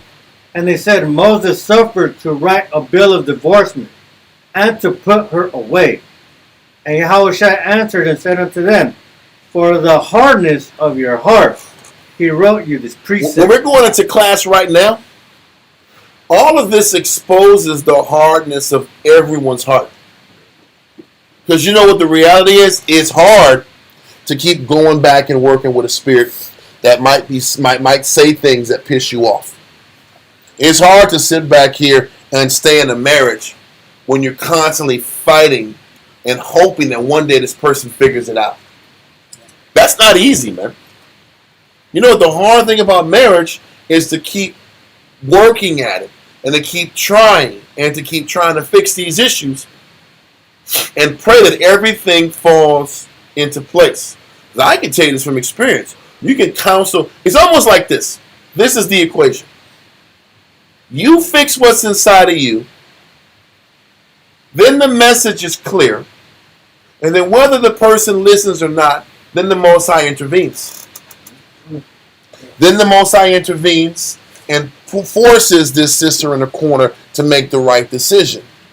That's how it happens. But a lot of times, it takes years for men to accept that they have to just stop complaining about what this person isn't doing and focus on fixing themselves. Then the message, as you're teaching and counseling the wife that's not listening, then the message has greater weight. Then the Most High intercedes because he sees you fighting what's inside of you. Then the Most High comes in and stings this person harder. Have you ever been in a marriage and you're trying to teach and it's like you're teaching and the message ain't sticking? And you're trying to teach, but what you're missing is you got to fix what's inside of you. Then the Most High defends your point. He don't defend your point until you change what's inside of you. That is the obstacle in her eyes. Because every person you're trying to get to change, there is an issue in you that is her obstacle why she don't serve at the next level. That's true. Yes, so the reality is this: clear. If you don't fix that issue in you, that is her reason for not changing. She's not going to change. You're going to keep getting bitter. You're going to keep getting angry and pulling all these verses and being cruel. But the reality is, if you don't fix what's inside of you, she's not going to change. And it's your fault. Because you have become her what? Stumbling block. You become her stumbling block. But you don't want to focus on the fact that you're a stumbling block. You want to focus on the fact that she's wicked. And I'm gonna sit back here and put her away because she's wicked. Because I've seen uncleanness in her eyes. But the problem is, you've seen uncleanness in her eyes, and you've seen uncleanness in her, but she sees uncleanness in you every single day. But you never realize there's uncleanness in me. So in her head, she's carnal, she's off. But in her head, she's not going to change until I fix my uncleanness. Makes sense. There's the stalemate. There's the standoff. But then the hardness of our heart says she's not locking in. And I got the start over card because Moses said it. Moses gave me the reason, the justification to quit on her because she's not changing. But we don't realize the key to her changing is me changing. This is where we fall short. Does that make sense? Come. Was that parallel explained properly? God. Read it again. Come, Mark chapter 10, Verse verse 5. Yes. And Yahushua answered and said unto them, for the hardness of your heart, he wrote you this precept. So Moses, like he knew when he was developing, when Israel was in their nativity as a nation, we're black-hearted people, and we're still black-hearted. So Moses is like, if I sat back here and said men couldn't leave their wives, there'd be murders going on at the house, huh? OJ's. There'd be violence. There'd be crazy violence, huh? To get out of the law. There'd be murders going on, huh?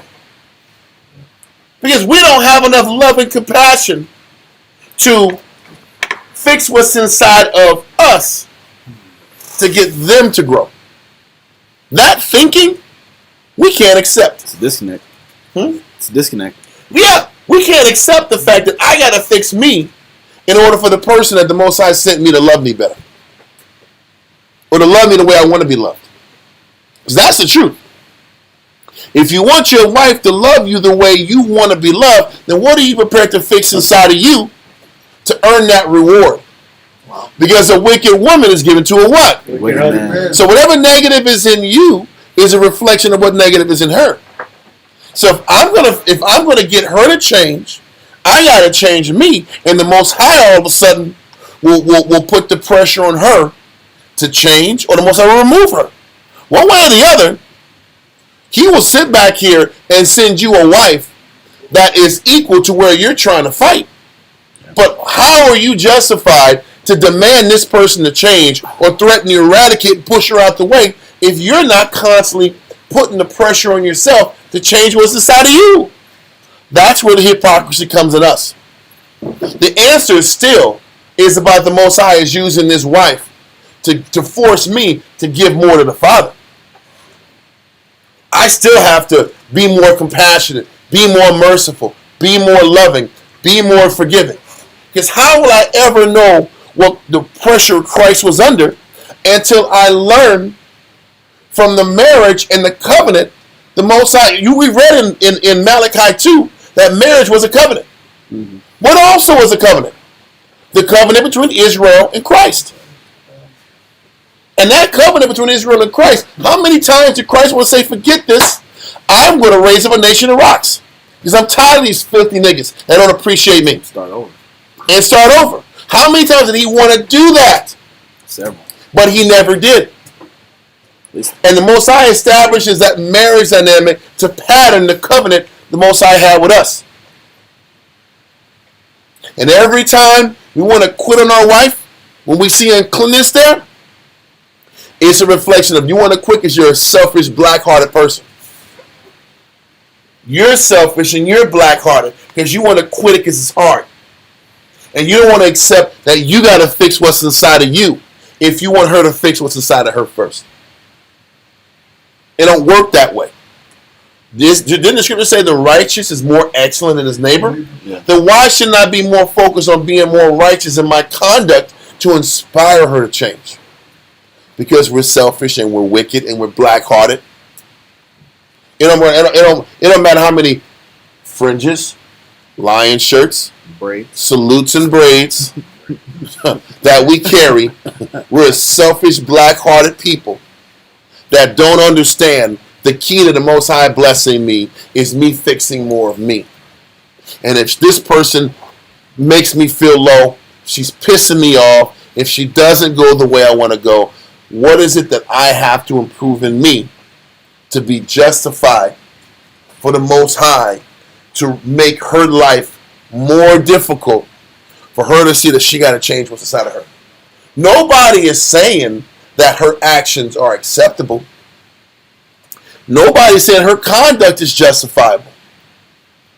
But once again, we're very narrow-minded, we're tunnel vision people. You're off. That's how you can tell a person's young in the spirit as an officer. All I hear is about this person's wicked, this person's off, this person's disrespectful. No shit, Sherlock.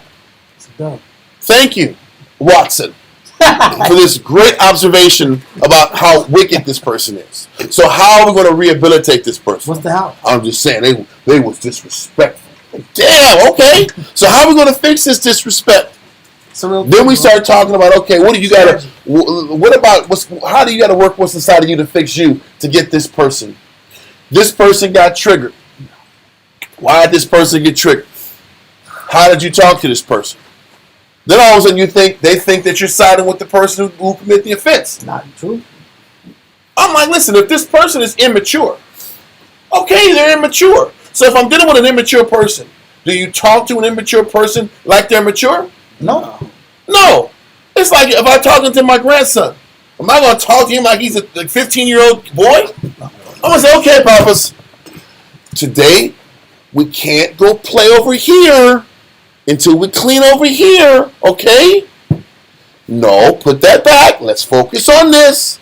I know, no, we're going to focus on this first. That means I accept that this child is 2 years old, and I talk to this child like he's 2. But men don't understand that with grown men. This brother's 5 in the spirit.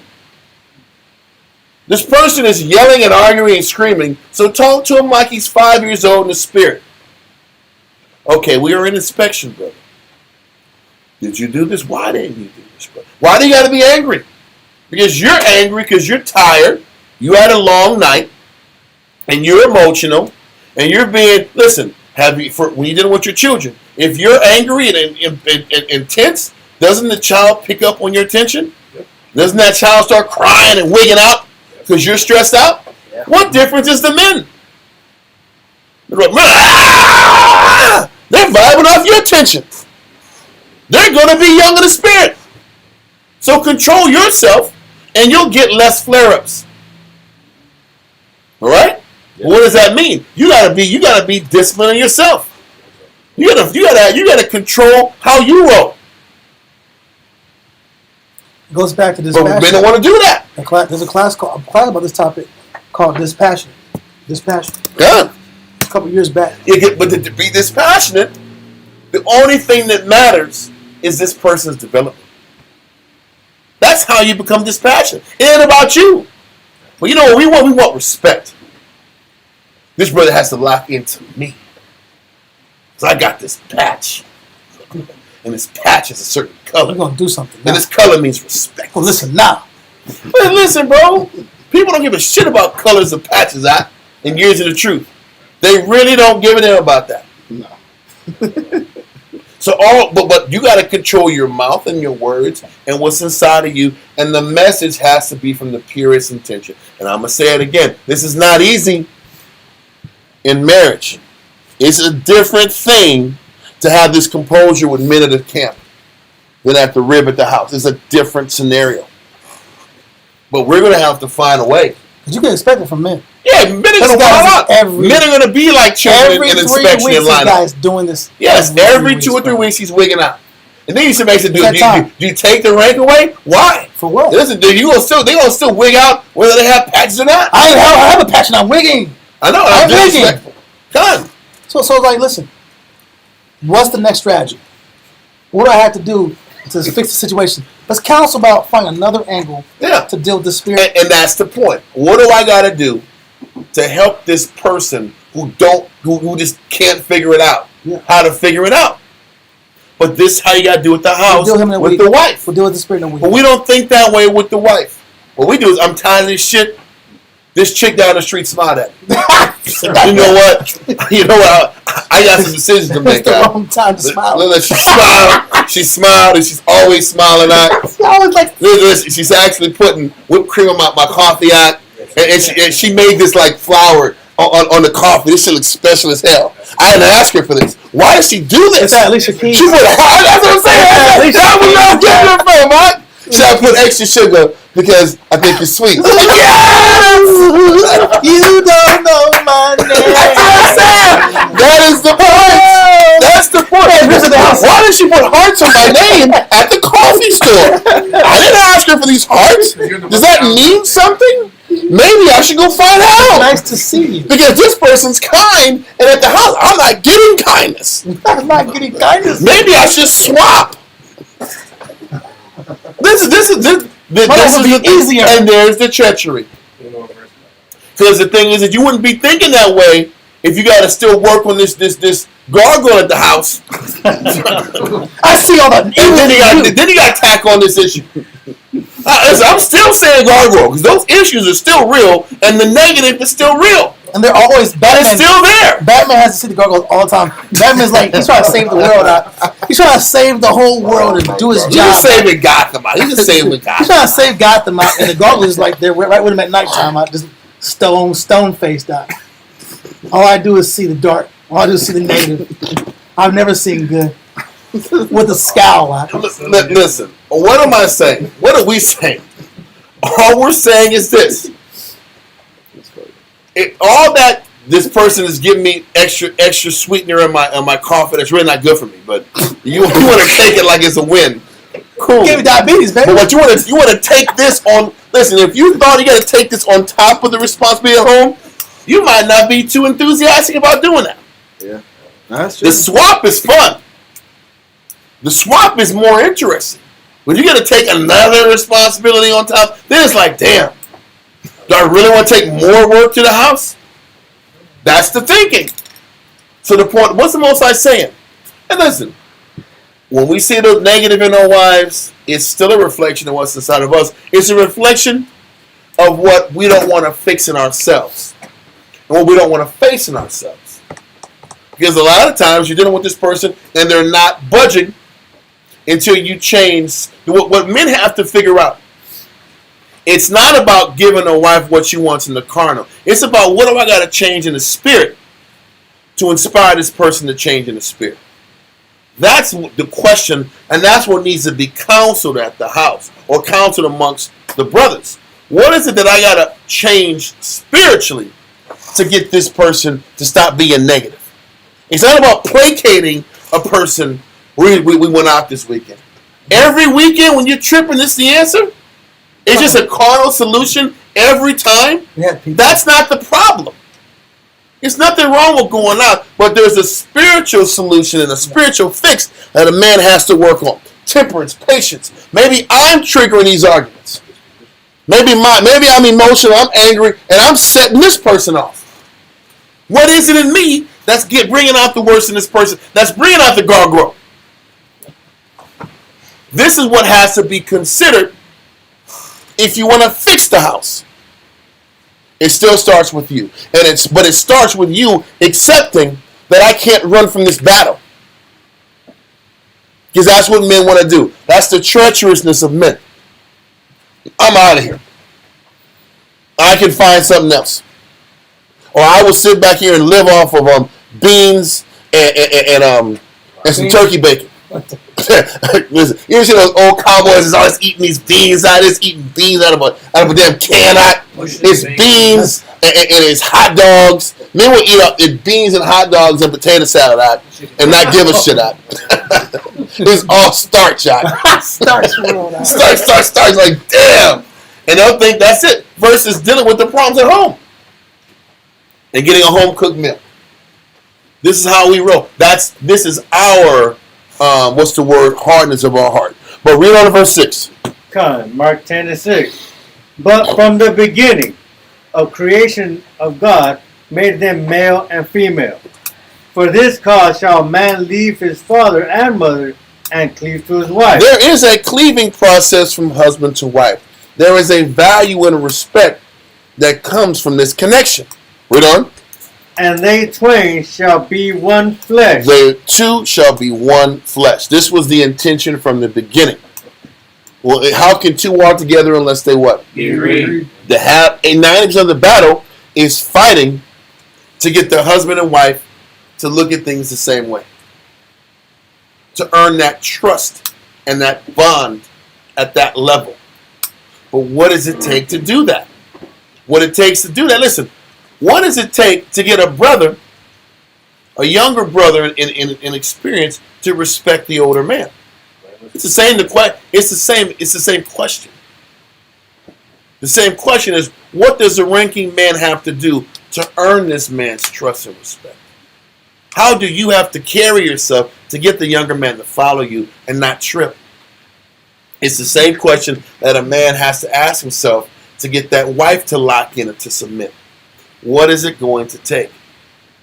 What do you got to fix in you to earn that trust and respect? Continue. Verse 8. And to get the husband and wife to mesh together as one. Read on. And they twain shall be one flesh. So then they are no more twain, but one flesh. What therefore the Most High Same has- mind, same judgment. Same mind, The same scripture judgment. says. But in order for it to be the same mind, same judgment, there has to be the same respect on both ends. Even the husband connecting and cleaving to the wife. He has to respect her. And he has to realize this woman's worth fighting for also.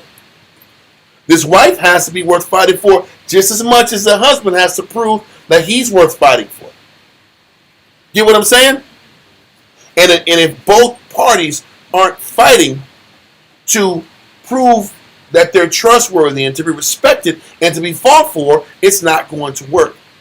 The husband has to sit back here through his conduct and his responsibility, prove to the wife that he's worth her fighting for him, and vice versa. If the woman is not trying to fight, why should he fight for her? If she's not fighting to change what's inside of her. I missed the point. Okay.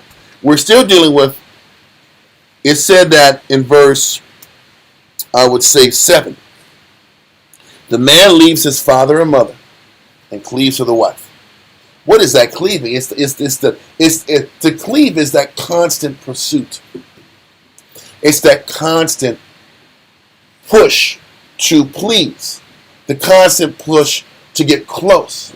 The constant push to stay connected. So you're talking about maintaining that spiritual connection. Yes. Because Because some people call it intimacy, which yes, that is on an aspect on of a physical level, I guess you're saying the physical consummation or act is the physical connection that's established, and then there's a spiritual and there's a connection. spiritual connection. But too. that comes from seeing things the same way. But it all, you know what it sees? It is seen in the same way, but I've seen in marriages, can the husband see that the wife is trying to fight and trying to work on the things that are in front of her? And the same thing goes the other way. Is the wife, as she's trying to serve her husband, Acknowledge. is she seeing that he is trying to fight? It's still, in order to keep a marriage together, both parties got to fight to make this thing work. And years ago, that was It's called hard work. Listen, this ain't just because the Bible said so. Listen, am I right or wrong? But You got to have it in you. You got to have the love in your heart to keep trying. But you would say years ago, when we went in this angle years ago, benefit of the doubt. Well, yeah. Because a lot of times in relationships with people in general, we quit on people after a certain period of time. That I can't get this person benefit of the doubt anymore.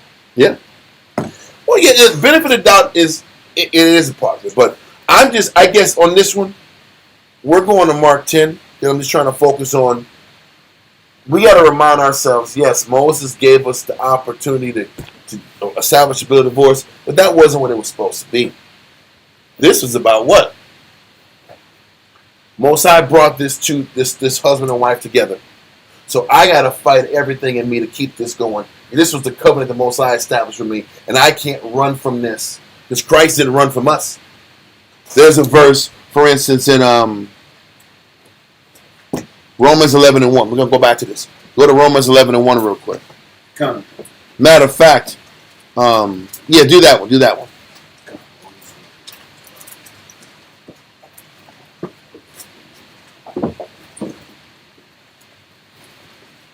Romans chapter 11 and verse 1 reads.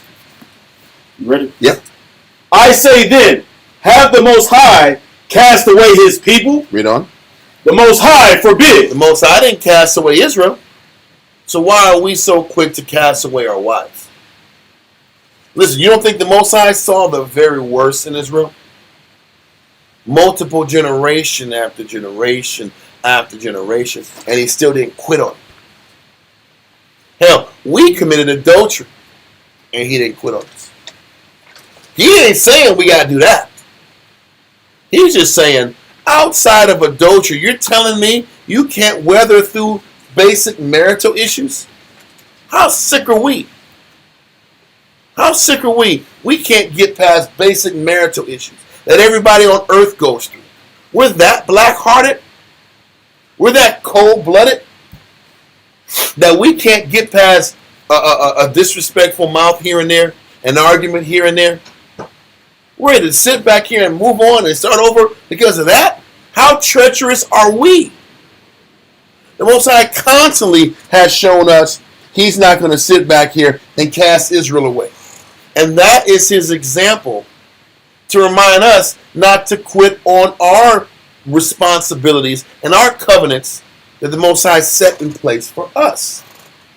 Continue in Mark chapter 10 in verse let's do 8. Mark chapter 10 verse 8. And they twain shall be one flesh. So then they are no more twain, but one flesh. What therefore the Most High had joined together, let no man put asunder. This is the whole point. Even Moses, he did it because we were black-hearted and a hateful people. But he's like, man, the Most High brought the husband and wife together. Why should our selfishness, our bitterness, our hatefulness get in the way of this marriage actually growing and blossoming? Because that's why marriages don't grow. Selfishness, hatred, cruelty, and people just not sitting back here and saying, I can do more. Half the time in an argument, when a wife is complaining about teaching and attention, half the time or responsibilities. You telling me we can't do that? You can sit back here and be more responsible. You can do more teaching. Now, if it's about stuff, I don't want you to have another husband, that's on you. Another wife. Listen, you got to suck that up.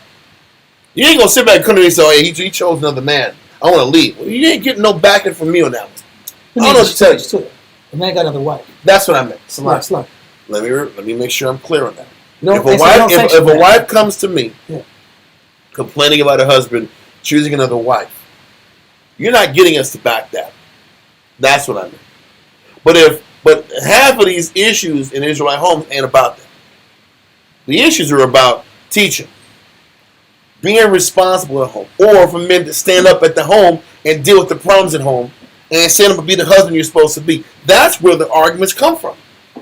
And those issues, we can fix them. We just don't want to fix them because we don't want to be responsible. That's what he's saying. He's like, listen, man, what the Most High brought together, let not man put asunder. Let's not use our laziness and our selfishness or the part of us that don't want to fix what's inside of us get in the way of these bonds being built. Yeah. And the marriage growing and blossoming into what it's supposed to be. So you're saying that the rocks in my spirit or my underdevelopment or my immaturities is really affecting and stopping the development of the people around me. Got it. And that's the point. So let that go. No, keep going. Verse 10. Verse 10. And in the house his disciples asked him again of the same matter. You know what they're asking? Like, are you telling me we can't get away? We can't let this woman go? They're asking the same question. You saying we can't get rid of these wives that are tripping? Read on. And he said unto them, whosoever shall put away his wife and marry another committed adultery against her. And that's the point. He doubled down on the same stance. He's like, if this woman has not committed adultery against you, you giving her this bill of divorcement is forcing her to commit adultery. So what is he saying? If you love her and you give a crap about her, you wouldn't put her away. Because you're setting her up to get destroyed in the eyes of the Heavenly Father. He's like, because of our black-heartedness, because we don't want to reconcile marriage, we're putting them in a position to where they're going to get another man and be punished dramatically because they took another man only because we weren't loving enough to work out the issues. Yes, sir? I'm sort of lost from that point. I'm sorry. Okay, read the verse again. Okay, Come. the question Verse is- 10. Let him finish the question. I'm sorry. The question is, if she was put away in the first place, doesn't that make free her up? How is she in the wrong? Christ is saying, if you put a woman away, Right. if she and this is on the case of not committing adultery. She did not commit adultery. And Christ is, listen, Moses said this.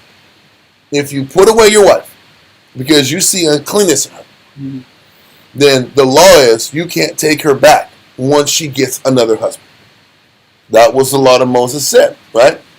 Christ said, if she didn't commit adultery and you let her go, you're forcing her to commit adultery with another man. What Christ is explaining to us is that what Christ taught was another level above Moses' message.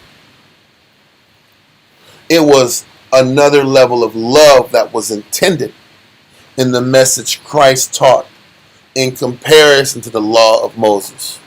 What Moses teaches us is that's the bare minimum you can do to please the Heavenly Father. And the Most High allowed Moses to establish the bare minimum of how to please God with the law. A baseline. It was the bare minimum. People talk about the law. The law is the base, the least you can do to get to the kingdom of heaven. Christ taught the highest way to operate to get to the kingdom of heaven. So he's saying, I know Moses said, if you found uncleanness in her, let her go. You just can't have her back once you let her go. Christ is like, if you let her go, you're forcing her to commit adultery. So what is he saying? The blood's on your hands. And you're putting her in a position to break the law, which means it's really on you. So the truth is this. Are you going to love your woman enough not to let her go and to fight through these issues because you love her enough not to have her be destroyed out there in the world and punished because you didn't have the heart to work on what's inside of you to bring out the best in her? Because that's really what this is about. Mm-hmm. Am I going to work on what's inside of me? And because the problem with Israel is Israel knows how to tell people that they're wicked, but Israel doesn't know how to inspire people to be better. Israel lacks that ability. We can sit, listen, Israel is the king of tearing people down. We're great at that. We're good at sitting back here looking for a problem and making you feel bad that you got a problem. There ain't nobody better than that, than a Jew. But what Israel lacks the capacity to do is to inspire. Israel thinks being in leadership is about telling people what to do and being the boss. Being a leader is learning how to inspire people to be a better version of themselves. We lack that, which means we're really not the teachers we think we are. We can regurgitate cutting scriptures, but a person that really got the Spirit of Christ in him can uplift people around them, can improve people around them. And this is what Christ is explaining. Do you love your wife enough not to just let her go and fall by the wayside?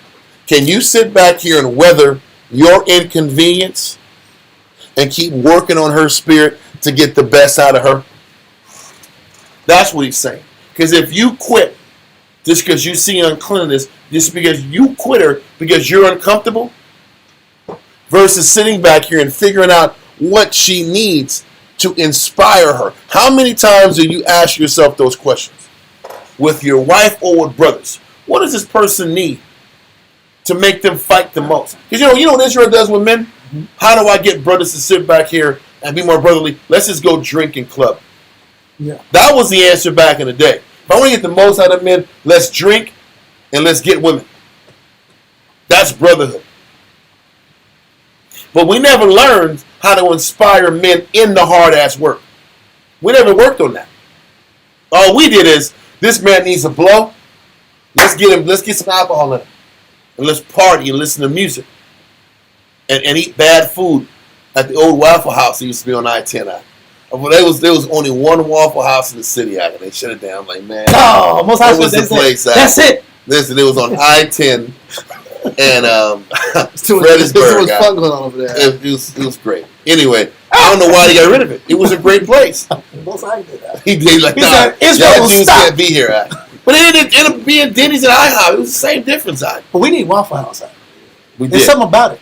It's bad food. It's greasy. And they give you these 4 huge waffles Oh my lord! and then they give you these grits out that are delicious, and you know they're With bad onions on top, a little salt. And it's like, bro, you get these eggs and you get these hash browns out, and it's like whatever is happening in life, it's gonna be okay for this period of time. It's 2:30. I know there's work tomorrow. We're gonna enjoy this. We'll get to work when we get to work, brother. That's what I'm saying. We might have to cancel class in the morning. This might mean we cancel class in the morning. And everybody reported 12. They were like, yes! No more than you expect. Columbia, shut up! The young brothers got to listen. Y'all 3 brothers, y'all got to open up. Shit! the 3 young brothers got to open up. Everybody else. You gotta put your work in. This. That's what I'm saying. Anyway, I'm sorry. What's that? Nah, you good. No, I was gonna say they probably got rid of it because it was 24 hours. I'm not going to the town. I don't know, bro. It was before. It was a long time ago they got rid of it. In a real way. Long time ago.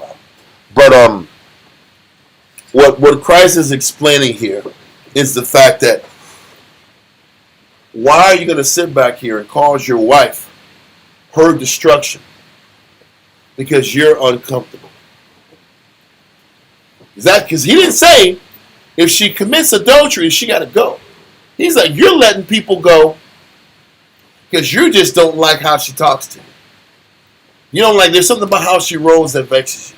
He's like, can you just find it in your heart to let go of how you feel so that you give this sister a chance at salvation?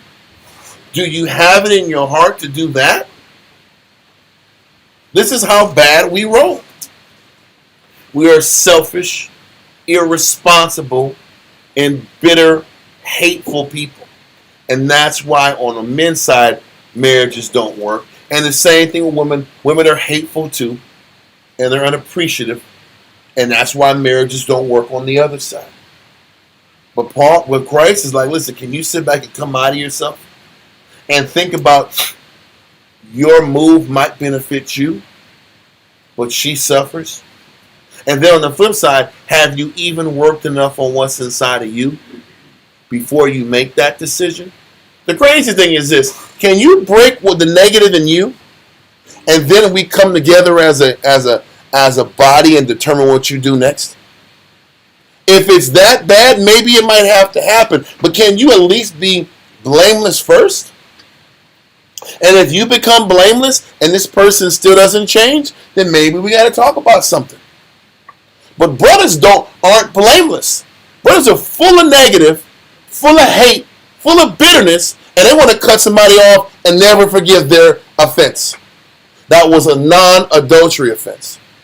Brothers want to sit back here and not forgive a non-adultery offense, but never can realize how they were full of blame through the entire marriage. And think the Lord is going to justify that. And it's not. Read on. Mark chapter 10, verse 11.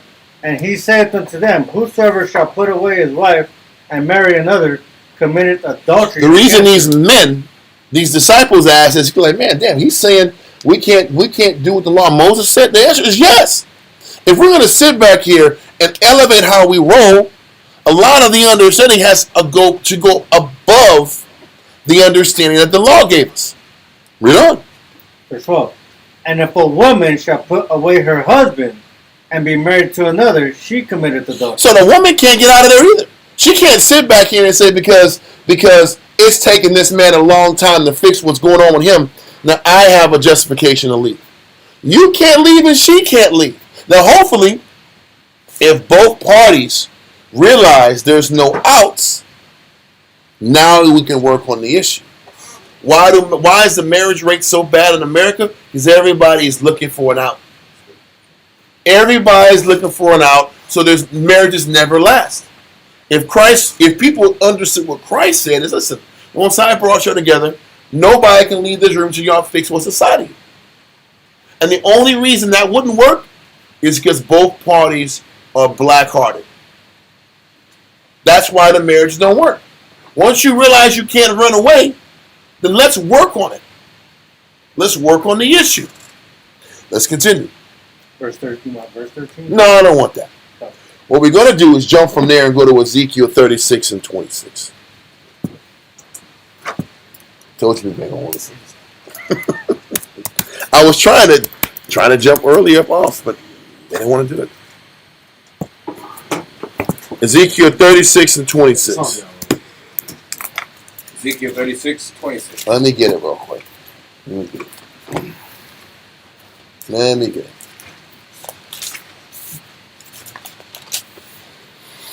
Read that. Ezekiel chapter 36, verse 26. Now, this is a future prophecy.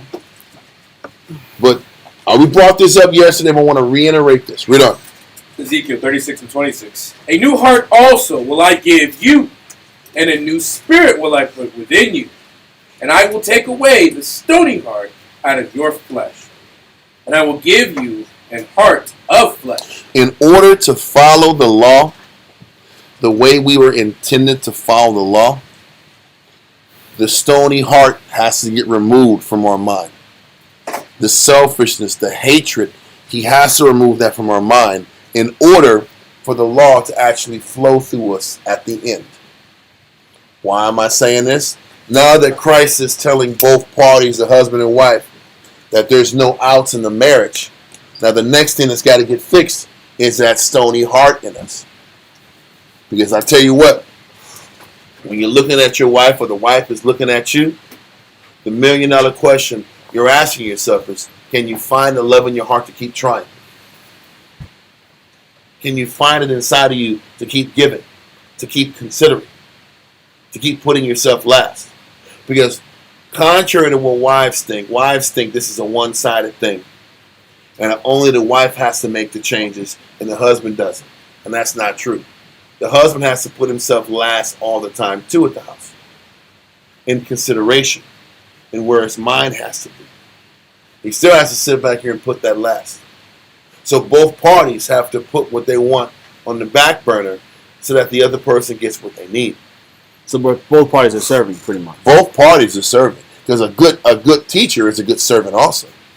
Wow. It's the best servant. A good teacher, didn't Christ say? Didn't Christ say that? Yeah, the greatest among you is the greatest servant. The greatest amongst you is the greatest servant. Because the greatest teacher has to be conscious and in tune with what the student needs, not feels. Well, needs in their spirit. Cousins, Yes. we have to be able to relate to the pressure we put on them. Time. And there's an understanding about what they're going through and what they need. And in order to understand what a person needs, you have to disconnect yourself from what you want. So as a leader, as a head, in order to properly run a house, you got to be conscious of what each spirit in that house needs for them to be strong, motivated, and inspired. That's what a husband has to do. And a wife's job is to serve her husband. So both parties are serving.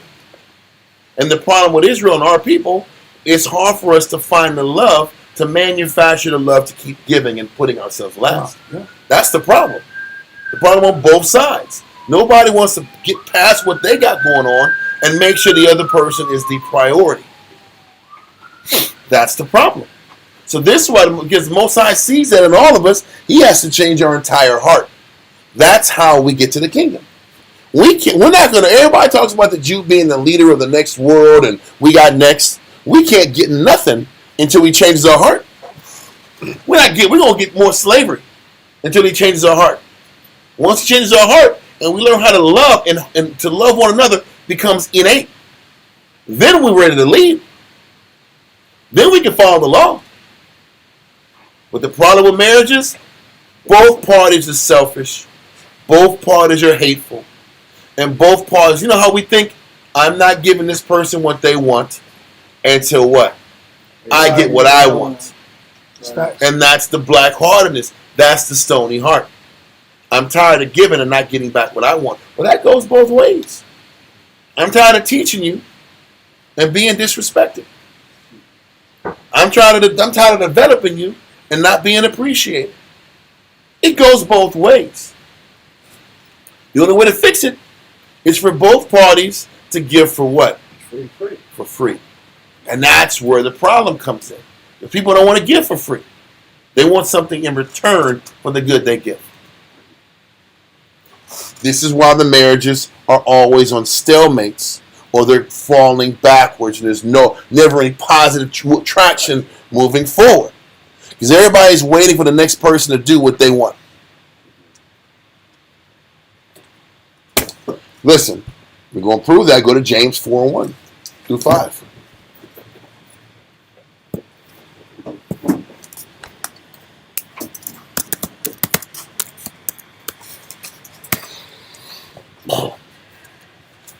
James chapter 4, verse 1. 1 second. Read that. Read that. Yes, sir. James 4:1. From whence come wars and fightings among you? Okay, then we understand that when you read this verse initially, it's dealing with the fighting inside of yourself and the internal battles. But your internal battles are reflected with the person that you sleep with every night. Why are there always arguments at the house? Why is there always a struggle at the house? Why is there always a fight between the husband and wife at the house? Read on. Come they not hence, even of your lusts? Listen, the arguments come from the fact that you have things you want out the deal that you're not getting. The husband wants respect, wants to be talked to properly, which he should, but maybe he's not teaching. I want respect, but I'm not putting the work in to develop this person. I want respect, but I'm not standing up in my household and correcting the way I'm supposed to. But I want respect. And I'm going to argue with you about how you don't respect me, but I don't do the things necessary to earn respect. You see how it's one-sided? You're fighting, you're lusting, you want something, but you're not considering what you're not doing to get it. Read on.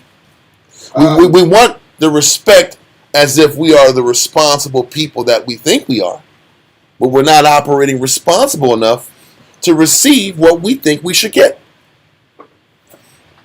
Read on. God. Even of your lusts that war in your members? Once again, you want what you want, but you don't want to break the things inside of you to get what you want. It's okay to want something, but what are you going to fix inside of you to get what you want? That's the $1 million question. In all things in life. What are you going to... Listen, brothers want friends, but they cuss at people all them day long. You ain't going to have friends. You want to sit back and cuss and fuss and be disrespectful to people, but you wonder why people don't want to talk to you and hang out with you and spend time with you. You get my point? Learn how to talk to people first, then you'll get friends. You want to sit back here and earn respect in the house? What do you got? You want to argue about not being respected at the house? What are the things you do that make a person not respect you? Let's get beyond the law. The law is the law. But what are you not doing to earn the respect you're asking for? Nobody thinks like that. So there's always fightings and there's arguments, but it's about the arguments come from the fact that you want what you want, but you're not considering what you're not bringing to the table to get it. Your sister wants a husband to love him and respect him, but they don't know how to talk to him. Then you're mad that the husband doesn't want to be around you. Or the husband his words are very sharp with you. Well, what is it? You want what you want, but what are you not doing to not get what you want? We don't think like that. Or brother come home like, my wife, she's talking short and she don't really talk to me and she's not open to me. Well, maybe you're a lion in the household. Maybe you're a lion at the house and she's quiet because she's afraid of being snapped at because you're a lion. And then you're pissed off that she's hiding things from you. Why is she hiding things from you? Because maybe if she tells you things, you're not going to be able to handle it without yelling and screaming and losing your mind. We don't think like that. We only think one-sided. I wonder why the Most High is not fair. Why did you send me this woman? It's the woman's fault. She's negative. We're very narrow-minded in how we look at things. Continue. God, in verse 2, Ye lust and have not. Ye kill and desire to have, and cannot obtain. Ye fight and war, yet ye have not, because ye ask not. You're not doing it in the right spirit. You want these things to work your way, but you're not asking, you're not inquiring of the Most High what it takes to get these things. We just fight for what we want because we want it. But there is a spiritual way to get everything you want in this life. Read on.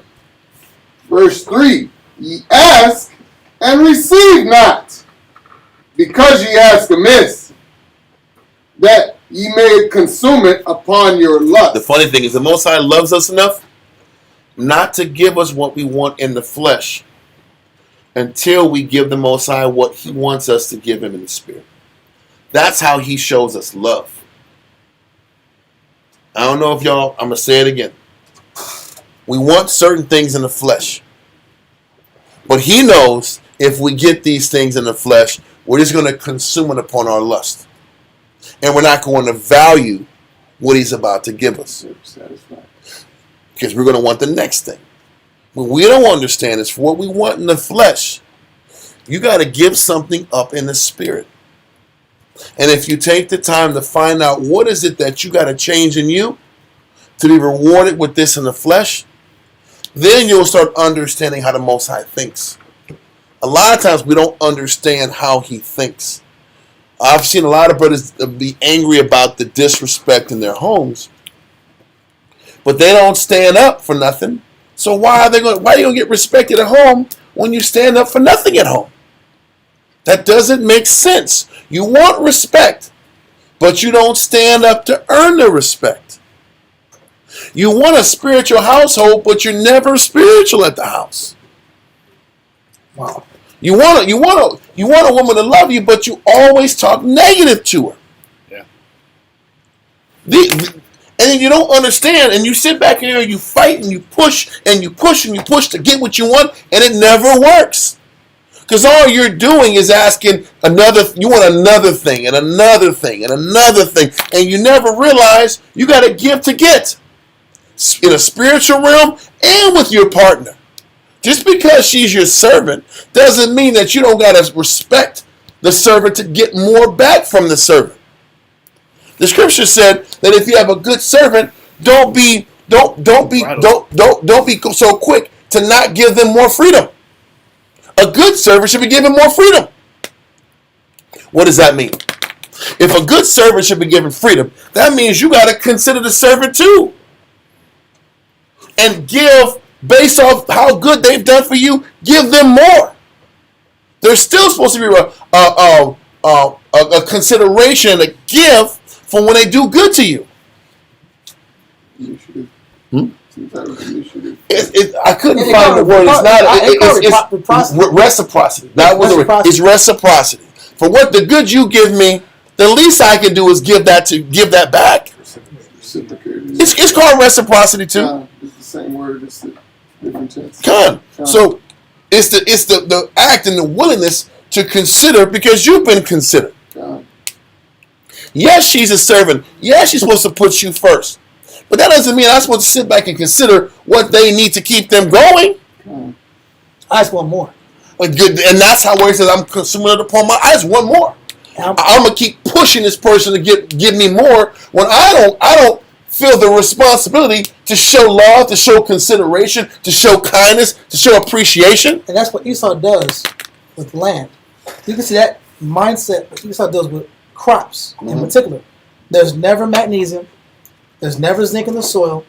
You eat your food, there's never nutrition in it. Because year after year after year, Esau plants and he requires the soil to... He forces the soil. He forces the soil to give its power. And then he never puts anything back in the soil. And he never lets the soil rest for a certain period of time. So that soil can recharge to give again. Yep. He just takes and drains the soil till the land becomes unproductive.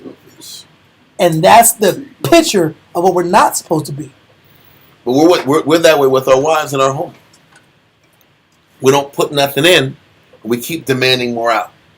But the problem is you putting in the Most High puts the two people together perfectly. When the Most High sits back here, what He put together, let no man put asunder, is perfect. Because what this wife needs for her to keep fighting is the weakness in you that got to get fixed. You ever notice that pattern?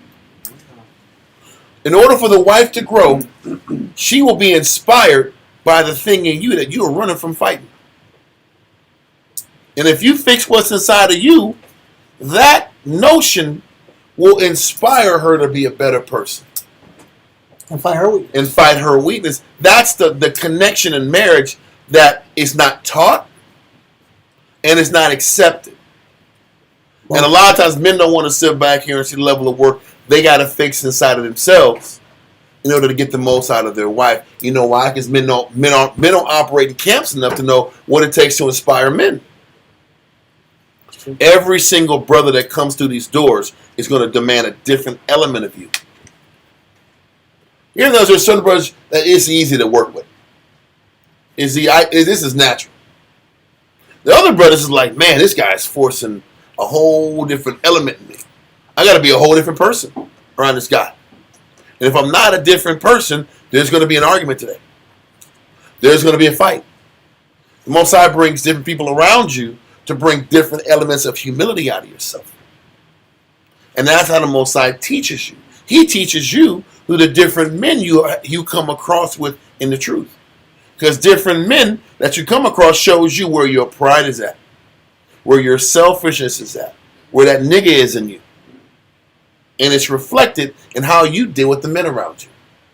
But if you catch on to that understanding, you'll realize the Most High does the same thing with the wife He blessed you with. She's there to bring things out of you that you don't want to face. And the quicker you understand that these things in you got to get faced, and when you stop fighting the notion, why do I got to fix this before she changes to serve me? Because that's the bazillion-dollar question. So I got to be a perfect ass blankety blank before she tries to serve and be in order for me? And the answer is yes. The answer is yes. And once you stop fighting that internally, then you can be a good husband. Then you can understand what being a husband really is. It's about being selfless. Because once again, we're supposed to love our wives like Christ loved the church. Christ's entire life on earth was selfless. He got nothing out the deal. But see, the idea that with men think ribs are about coming up and getting things. And getting more things, getting help and the flesh and having things. And ribs is about collecting things. But they don't realize that having a wife is about being another level of selfless. And being responsible and fixing things you don't want to fix in you. You know, it makes sense when Scripture says we love Christ as Christ loved us first. Yeah. Because the idea that I'm going to invest into people who don't deserve it. It's the same concept that husbands got to do with their wife. Exactly. I got to love her. She's going to love me because I loved her first. Yeah. She's going to serve me because I fixed what's inside of me to inspire her to love me more. Yeah. And this is the explanation of what a spiritual marriage is about.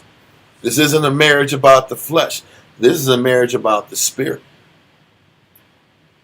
I hope today's class and all these 6 to 7 to 8 classes we've been going over ties in. How everything comes full circle. A wife has to serve, but a man has this wife and this covenant that the Most High brings between man and woman to fix what's inside of him. And his purpose is to lead his wife to who? Christ. To Christ. That's ultimately what this is about. Was this husband is supposed to lead her to Christ and to lead himself closer to Christ too. And lead his children to Christ. This is still about Christ. We make this too much about us. And I can tell you this. The Bible isn't going to make sense to each and every one of y'all until you realize it ain't about you. The scriptures, the wisdom. You can have all the verses in the world. All the knowledge in the world. If you don't accept this, none of this is about you. You'll never grow. And you'll never be great in it. None of this is about you. This is all about service and what you could do for your brothers, your children, your wife, your family, your nation. You never hear anything about you because it's never about you. And once you can accept that, then you realize what this is about. Then you won't be angry every day. Yeah. People are angry every day because they haven't accepted it's not about you. Yeah. You're angry because you want something out the deal. You're asking, what about me? Half the battle is, what about me? I give. I never get nothing back. The point is, it was never about you getting anything back. Except the lesson. Except the lesson, so you can be better at giving and getting less out the deal the next time. Ta-da! That's the answer. It's called living sacrifice. That's what a living sacrifice is. And that's what Christ was. And aren't we supposed to be sitting back here and following Christ's example? It ain't about you. What people want, it ain't about the wife getting what she wants in her life. It ain't about the husband. Nobody gets what they want in life. Yeah. But the children. So the old ones realize. And then it's not about you too. That's the lesson. The circle of life. Yeah, exactly. But once again, but it takes years for men and women to accept that. That it's not about you, and it never was about you. And we're in James 4, because everybody's fighting about the wars inside of you. Why are there wars inside of you? Because you can't get past. You got to live a life that means nothing, that you get nothing out the dealing. That's why there's so much internal frustration. This is why men are wigging. I just want my off day. You're going to be disrespectful and out of pocket because you just want to be in the home and scratch your, you know what, and eat cereal and eat cereal twice 2 or 3 times in a day out Yes. in your boxers. Yes. And you're going to sit back here and go crazy because I don't get cereal time out. Yes. That's what it is, Doc. Brothers want to sit back here and walk around with their dingy ass t-shirt out and their boxers out and eat cereal and smash cereal all day long. Like Craig off And whoever the hell you envision, it's a dingy shirt and the shirt's kind of like bent like this. It's kind of like all distorted and stuff like, and it's all like this. It's stretched out a little It's bit. stretched out. It's kind of hanging all like this side. And you're just eating cereal out. And you smash cereal. You go back and go to sleep again. And you get back up and you smash more cereal out. That's what and you're gonna be disrespectful. I had plans. And out of pocket with the Lord because that's what you wanted to do. Yeah. That's what men do all the damn time. That's why you spit on the Lord's program. Yes. The answer is yes. So for brothers who see those men, treat them like the spiritual children that they are, and take the time to just reteach them because they don't know. Like Christ said, forgive them for they know not what they do. They're children in the spirit. So treat them like children in the spirit. And go over the Bible about order and the elders got to receive double honor. Go through all the verses. Don't get angry to sit back here and go through basic order verses. Go through Corinthians 12. Just go through all the basics and keep teaching them because they don't get it. Getting angry, all that means is you don't have any patience. Hold on. That's the point.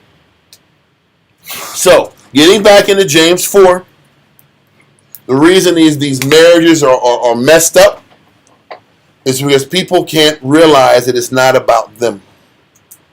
It's not about what they want. It's about the bigger picture. It's the family. It's the household. It's the wife's development. It's the husband's happiness. It's the children's happiness. This is why people can't understand the Bible. They can't understand the scriptures because they can't live a life. They can't accept living a life that means that they are always last. So the struggling and the fighting is always about getting a position to get something to feel good about what they do. Because they only feel good about what they do if they get something out of it. Men and women. That's the sickness. Read on. Verse 4. Ye adulterers and adulteresses. And that spirit that can't just accept their life, a selfless life, are committing spiritual adultery. Because something else is always alluring and better and more important than just finding joy in servitude. Read on. Ye adulterers and adulteresses, know ye not that the friendship of the world is enmity with the Most High? He's letting you know. You're an enemy of the Most High when you keep putting other things ahead of your service and your duty. A wife's duty on earth is based upon how well she serves her husband. It literally tells you that. If you think you're going to get to the kingdom without how you served your husband as the criteria, you're tripping.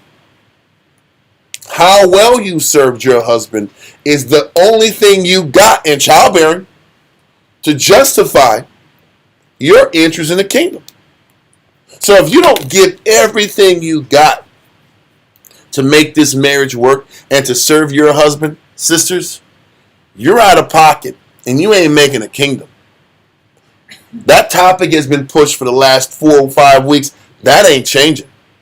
All we're explaining is the fact that if this wife is putting it on the line or attempting to put it on the line, as we understand, when men come in the truth, do we come in here with that mindset?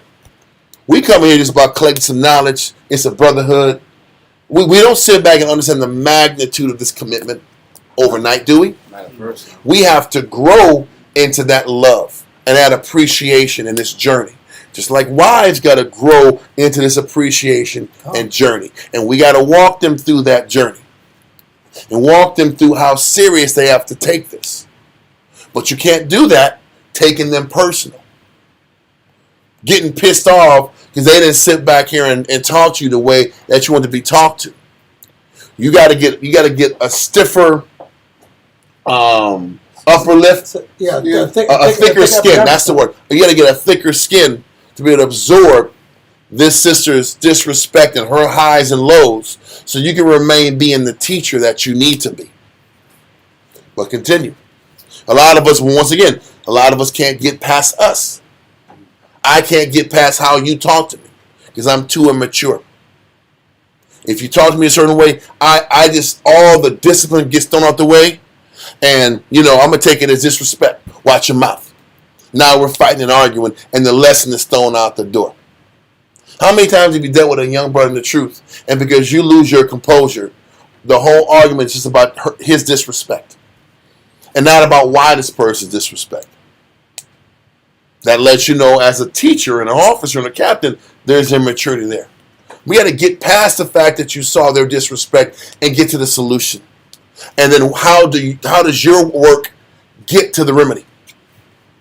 The better you get at that in a camp, the better you can get at that with your wife. Why we're going over this? Because this is why you, as sisters, you want to choose a man that's in the work. Because at least in this camp, men are getting worked on, and they're being taught how to counsel, taught how to work on their issues, so you have a better chance of them being better for you down the line. Read on in James.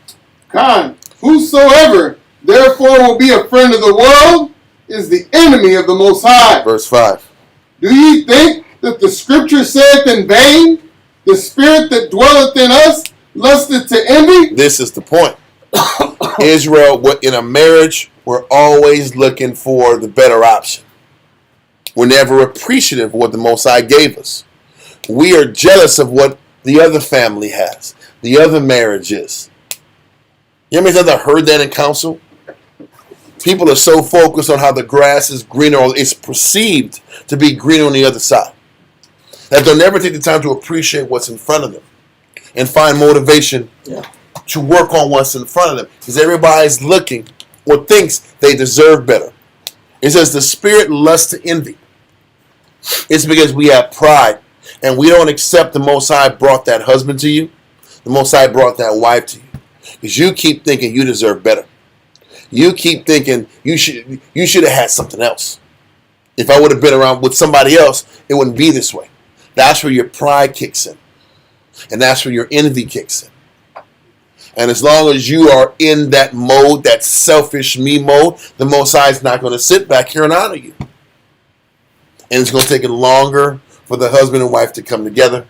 Because ultimately, if a marriage is going to work, the husband and wife have to be appreciative for the partner the Most High gave them. Can I make this point too? Mm-hmm. And that premise is so that once that bond on between two parties is better connected, it's really about living for the children. Yeah. We're forgetting the environment we have to create for the proper development of the children.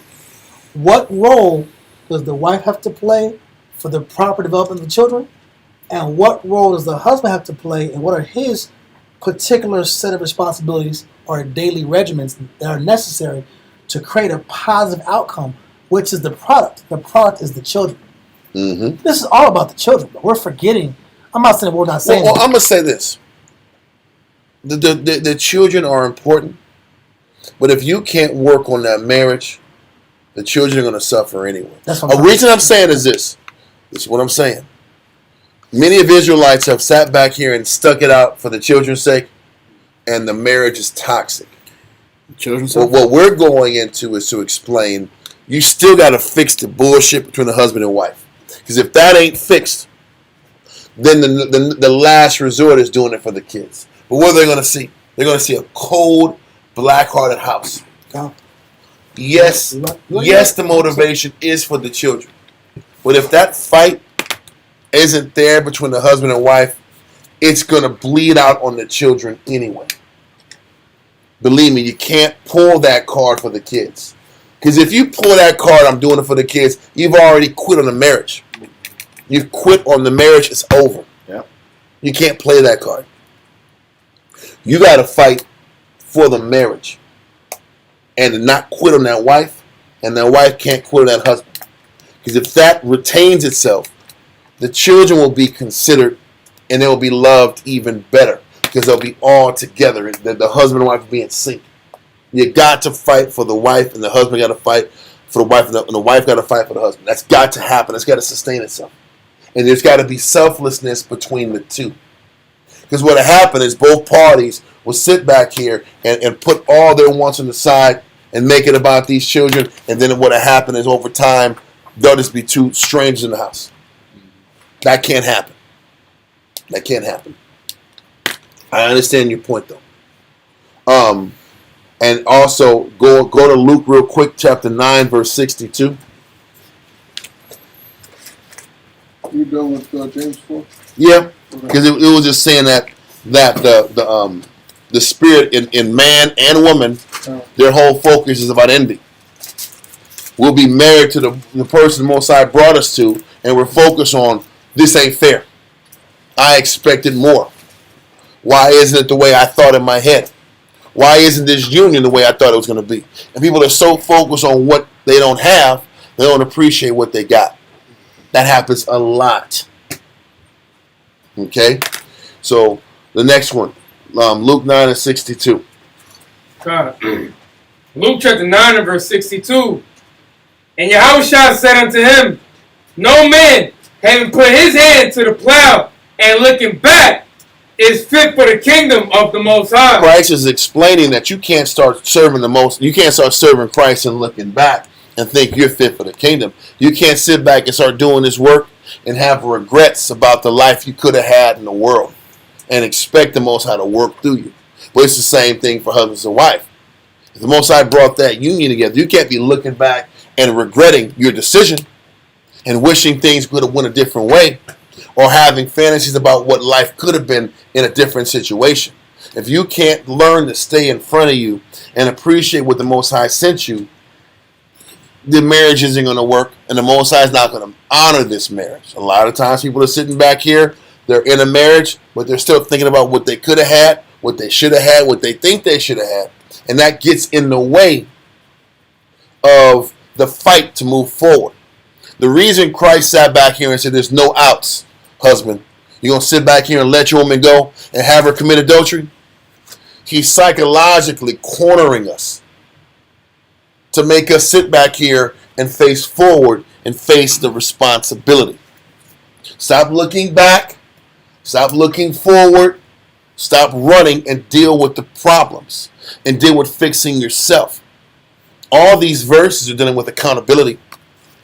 Stop running and looking for excuses and escapisms and fix the problems in front of you and find appreciation that the Most High gave you what He gave you, because He didn't have to give you that. Stop running and be responsible. That's the point. Go to Romans 1 and 21.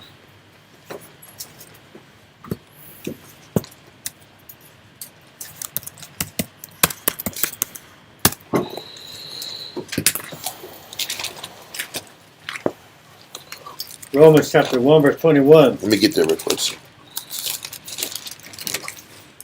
Wait on. Because that, when they knew the Most High, they glorified Him not as the Most High. The problem is this. Read that part again. Because that, when they knew the Most High, they glorified Him not as the Most High. First of all, Israel doesn't glorify the fact that the Most High sent you what He sent you. We know the Most High. We're in class. We're reading scriptures. We're getting all that good stuff. But we don't acknowledge what the Most High is doing in our life is of the Most High. We don't acknowledge the Most High sent you this rip. We don't acknowledge the Most High's got you in the condition He's got you in. We lack that ability to see the Most High is working with us through this entire life we're living. We're going through the motion of the scriptures. We don't acknowledge that the Most High put certain men over you to bring out your wickedness, to bring out your issues. The Most High put the ranking system the way it is to reveal what's inside of you. The Most High's got that man over you to reveal what's inside of you. The Most High's got that husband over you to reveal that side of you. The Most High chose that woman in front of you to bring out what's inside of you. We're serving the Most High. We're in class, but we're not conscious of the fact of how much the Most High is controlling all of us. Read on. God, neither were thankful. And that we weren't acknowledging of the fact that Most High's presence and how He's had His hands and His providence over us. Neither were we appreciative for His presence and His providence and who He put in our lives.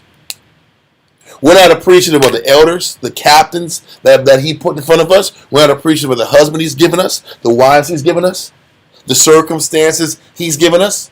This is our issue. We can't see past our flesh. We lack appreciation and thankfulness for the children He's blessed us with, the family He's given, the brotherhood He's given.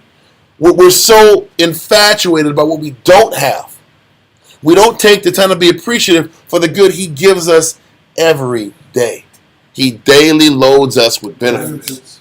But we're too unappreciative and too unthankful to sit. Because see, even when we're in our issues, we should sit back here and realize the Most High has sent us these blessings, so I should go fight to keep it.